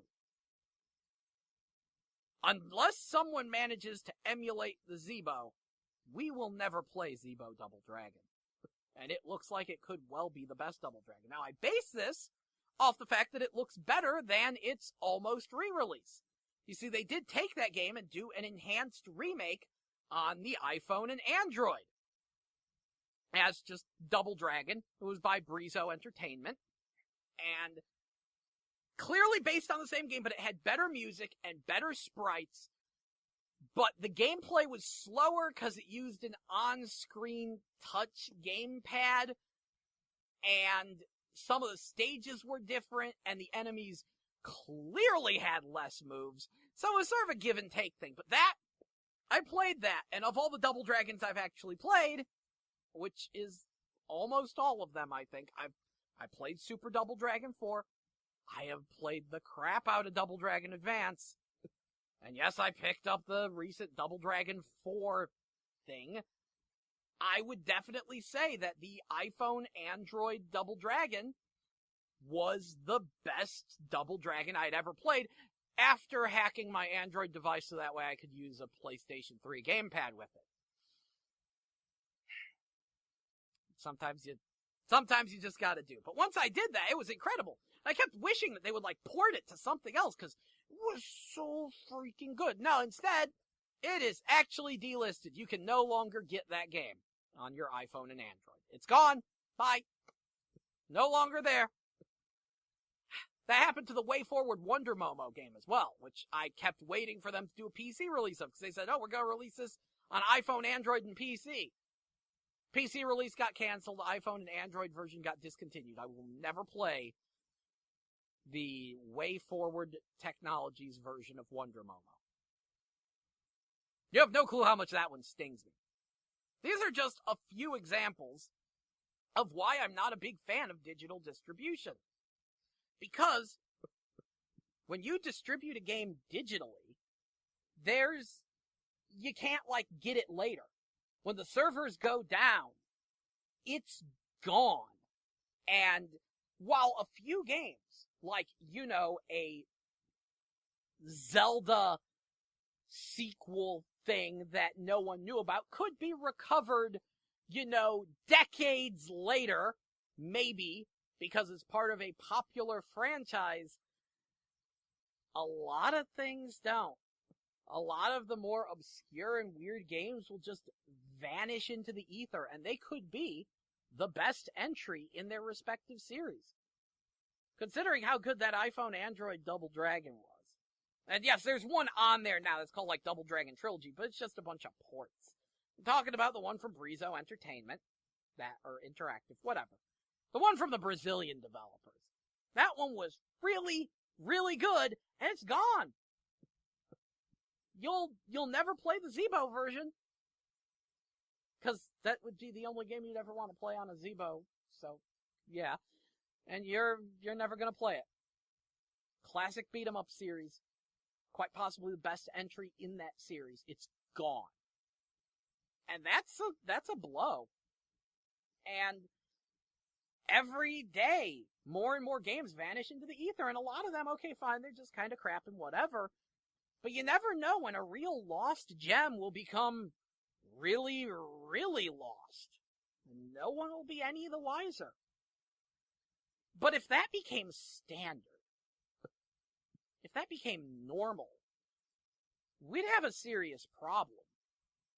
We would be losing games like crazy, especially when people, years later come back and are like, I want to play, I heard about this really cool game that's on this system. Oh, well, you're not getting it anymore. It was only distributed digitally. And there's ways to hack systems, but that requires someone to have backed up the files. It's just, I'm just not on board with it. The only time it ever even comes close to working is on PC. And I think this is one of those weird PC console gamer splits. Now, you see, on PC, it's a whole other story with digital distribution. Because honestly, PC install discs, a lot of them kind of become useless, especially nowadays after a game is installed, thanks to copy protection. Copy protection, which once got so bad, so terrible, that it actually started breaking computers. People reported their disk drives just stopping working because of the copy protection they put on these things. And they weren't bootlegging the game either. These were people who bought these games legitimately. And it started breaking their computers.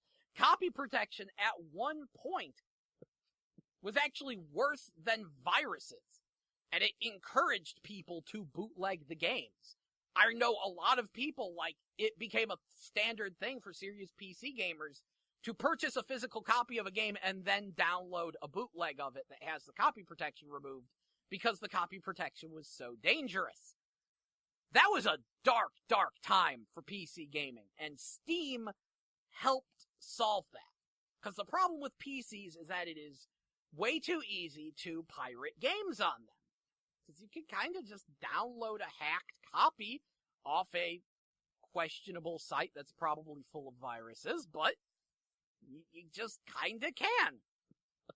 And once someone has a functional bootleg copy, they could just give it to all their friends, and it became a problem. But thanks to Steam, a lot of this changed. Steam made the DRM, it got rid of a lot of the dangerous DRM that was floating around out there. It made PC game distribution easier, and now there's barely any physically released PC games.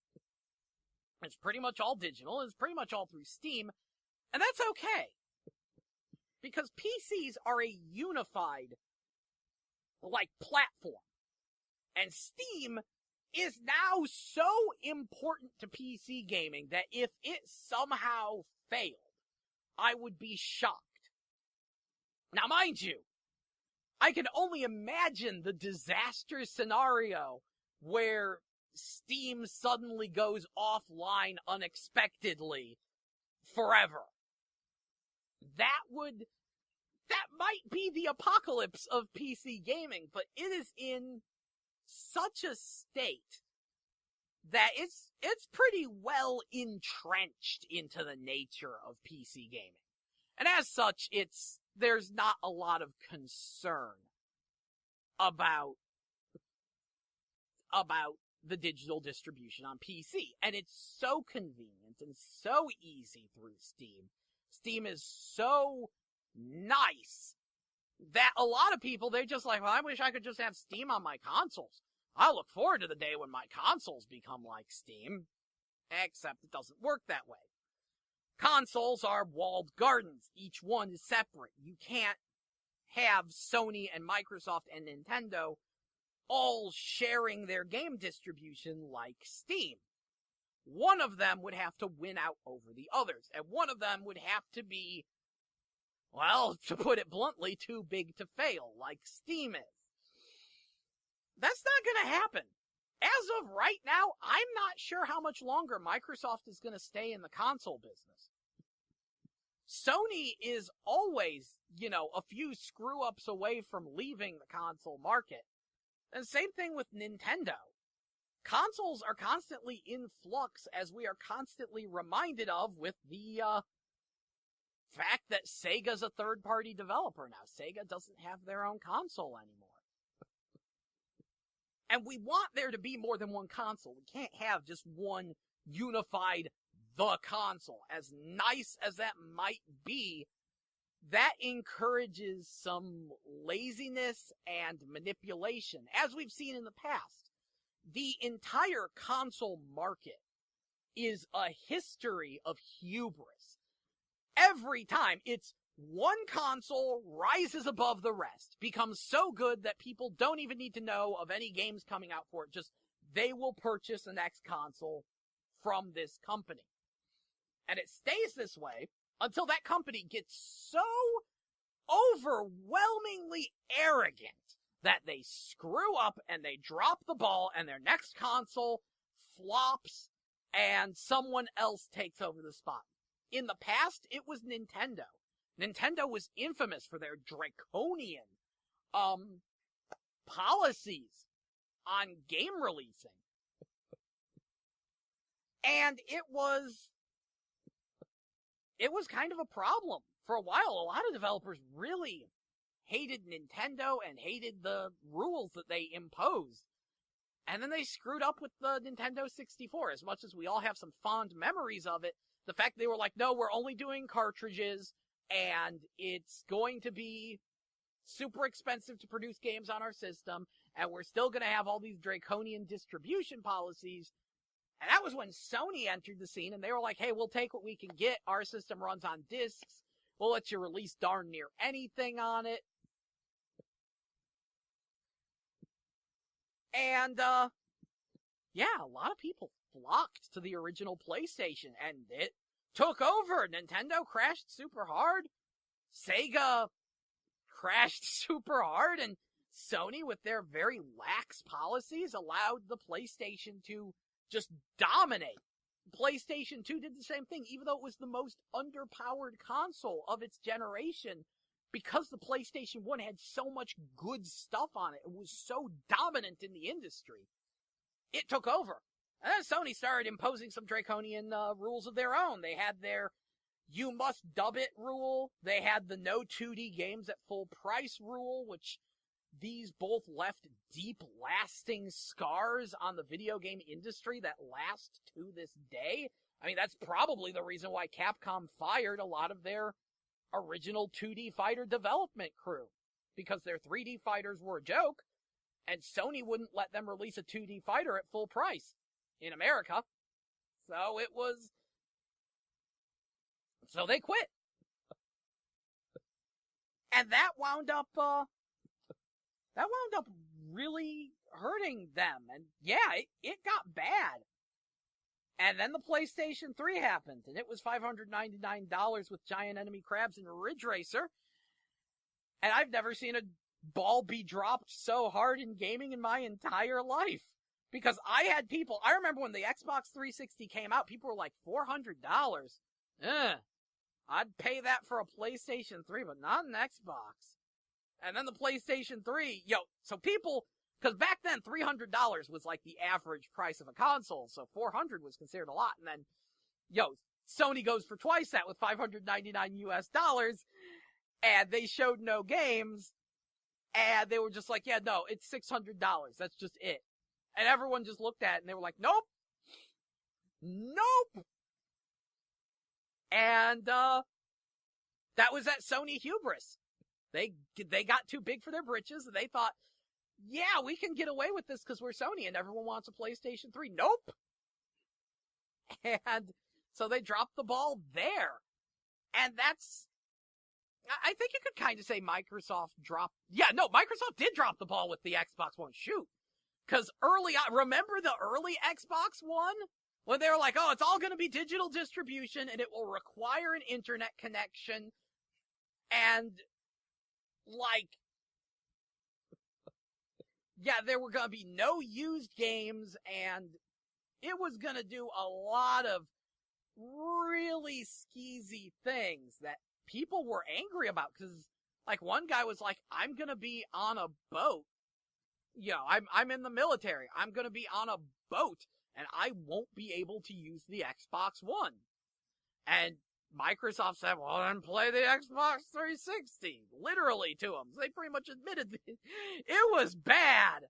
Oh, the Xbox One took a beating because of that. And so they backpedaled on all of that, but the system was really designed for their digital distribution method, and it just kind of wound up being a mess, but they dropped the ball with the Xbox One, and the PlayStation 4 has managed to take over for this generation. And who knows what's going to happen with the next generation, assuming we get one. Things look so weird in the console market right now. So consoles are always in flux, and you never know when someone's going to drop out. Wow, that was a long ramble about the history of console hubris. And you know, the Atari 2600, it's true, video game crash of 1983, it did, like, only affect America, but that was kind of Atari's fault, because of them just overproducing games. It's legendary that they produced more ET cartridges than there were Atari 2600 systems on the market. It was nuts. So the console industry has always had rises and falls. It's a legacy of hubris, and you never know when one of them's going to go out of the industry. And as such, you can't count on them keeping their stuff up.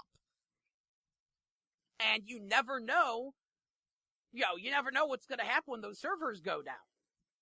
I'm quite worried about when they finally take the Xbox 360 servers offline, because the internet on the 360 was way more integrated than it should have been here. So let me tell you a funny thing. All the updates, the necessary patches for your games, yeah, those aren't stored on your hard drive. Those are stored in your cache. So when you download other updates, it deletes older updates. So if you have any games that won't load your save without an update or need updates to be playable on your Xbox 360, well, Microsoft takes those servers down. He's gonna be bad. And cripes, that's what we're worried about, is stuff like that. In order for a digital distribution method to work, we have to be ensured that the servers are going to stay up for a very, very long time. And even then, it takes out the used game market, which is kind of an important part of gaming. You'd be surprised how many games there are that people just don't even realize how good they are until, like, sometimes decades after they originally came out. Games just get rediscovered all the time. I mean, I could ramble about Denjin Makai 2, The Guardians, which is quite possibly the greatest beat-em-up game ever made. It was only released in arcades in Japan back in 1996. So thank goodness for the questionably legal gray area that is emulation for that. Because otherwise, no one would be able to play it. Sure would like a re-release of that game, because it's incredible.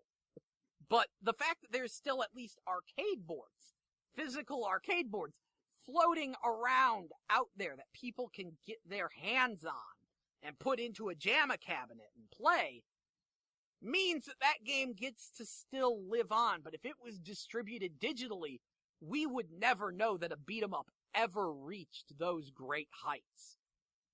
seriously, like, it should be required playing for anyone who's making a beat-em-up. It kind of curb stomps all of the classics. I cannot stress how good that game is.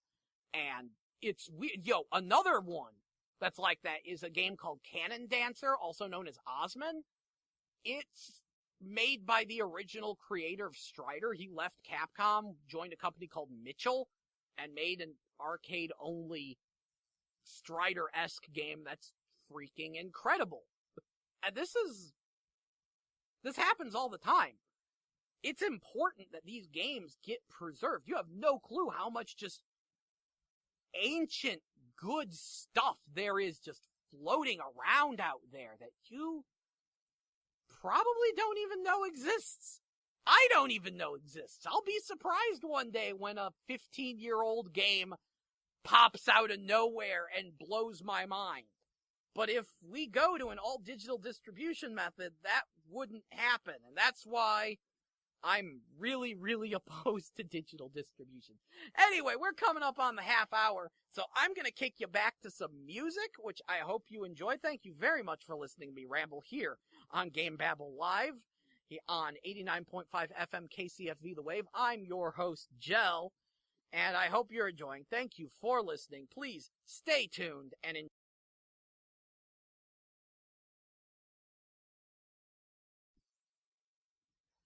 Hello and welcome back to GameBabble Live. I'm your host, Jell, here on 89.5 FM KCFE, the wave diverse music for your diverse mind.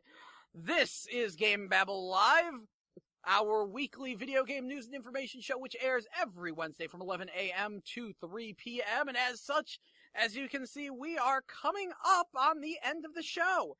So, I think it's about time to start to wrap things up. But one of the things I looked into during the break was that game I mentioned earlier, Skyforge, the free-to-play Russian-American MMORPG that will be coming to PlayStation 4 in March. And this looks very interesting.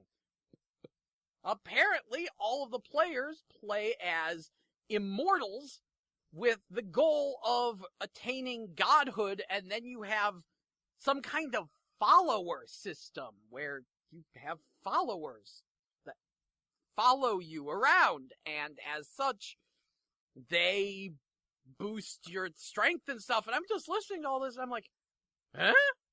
Because I'm reading this, and it all sounds very different and interesting, but it explains why you're all like, superpowered and doing backflips and doing things that no one else can do.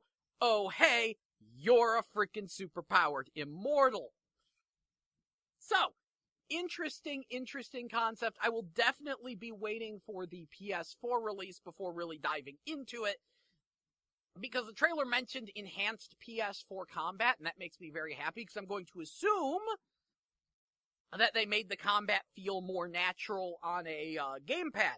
Because I was reading, and it looks like it was very PC-based action combat, where it used WASD movement and mouse look, and since it's gonna be melee comboing this, I'd like to have an alternative to that control scheme, a slight tweak. But we'll see when it gets here. Yeah, while we're on that subject, hey, Sega! Where's Phantasy Star Online 2? Kinda been out in Japan for years. Some PS4 in Japan. When's the US release? It'd be really nice if it could get a US release, I'm just saying. It's not like Phantasy Star Online is one of my favorite games of all time or anything. No. So, let's wrap this up and recap this up. I have spent literally the entire show complaining about the fact that For Honor requires an internet connection. But it's one of the things that came out this week on PS4, Xbox One, and PC.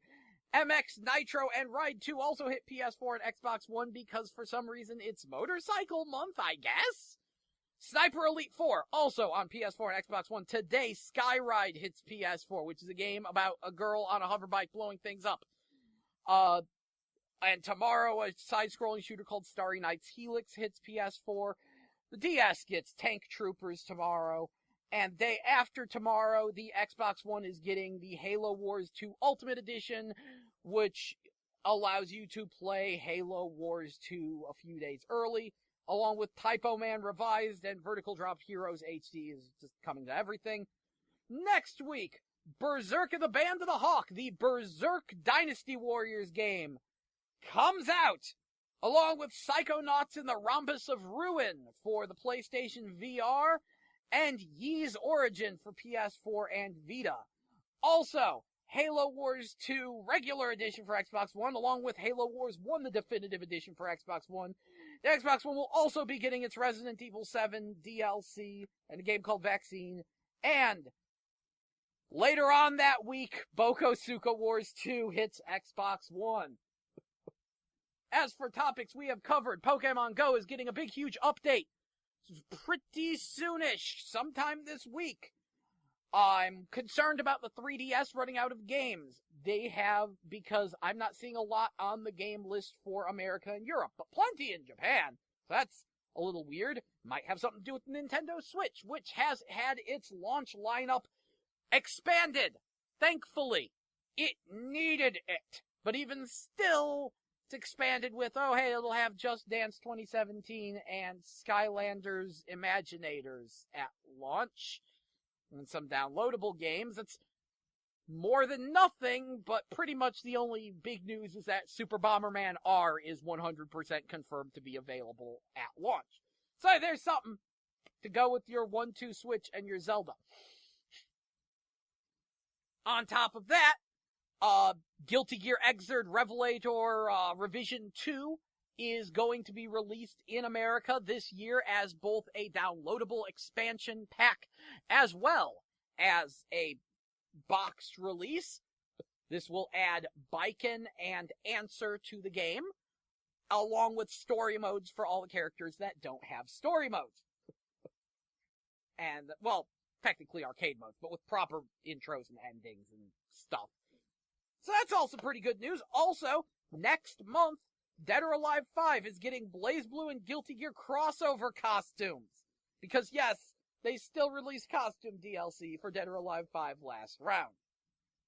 On top of that, I played Unearthing Mars on PSVR, wasn't all that incredible, but the demo I played of a game called Mortal Blitz it's basically Time Crisis for VR, and it needs to come out, like, now, because I'm completely sold on it. Also, Swamp Thing is joining Injustice 2, along with Black Canary, Cheetah, Poison Ivy, and, of course, Catwoman. So, yay! Things are fleshing out there. And also, Senran Kagura Estival Versus will be hitting PC and... it'll be hitting it's already on PS4. It's been there for a year. I'm sorry. It'll be hitting PC in March. And also in March, the Ikitosen character DLC will finally come to America for both PS4 and PC. Whew! I do believe that wraps up just about everything I've covered on this show. Thank you very much for listening to GameBabble Live. We will be back next week, once again, from 11 a.m. to 3 p.m. next Wednesday. Please tune in. Thank you very much for listening. This is 89.5 FM KCFV The Wave. Diverse music for your diverse mind. Now I will kick you back to the music. Please enjoy. And thank you for listening.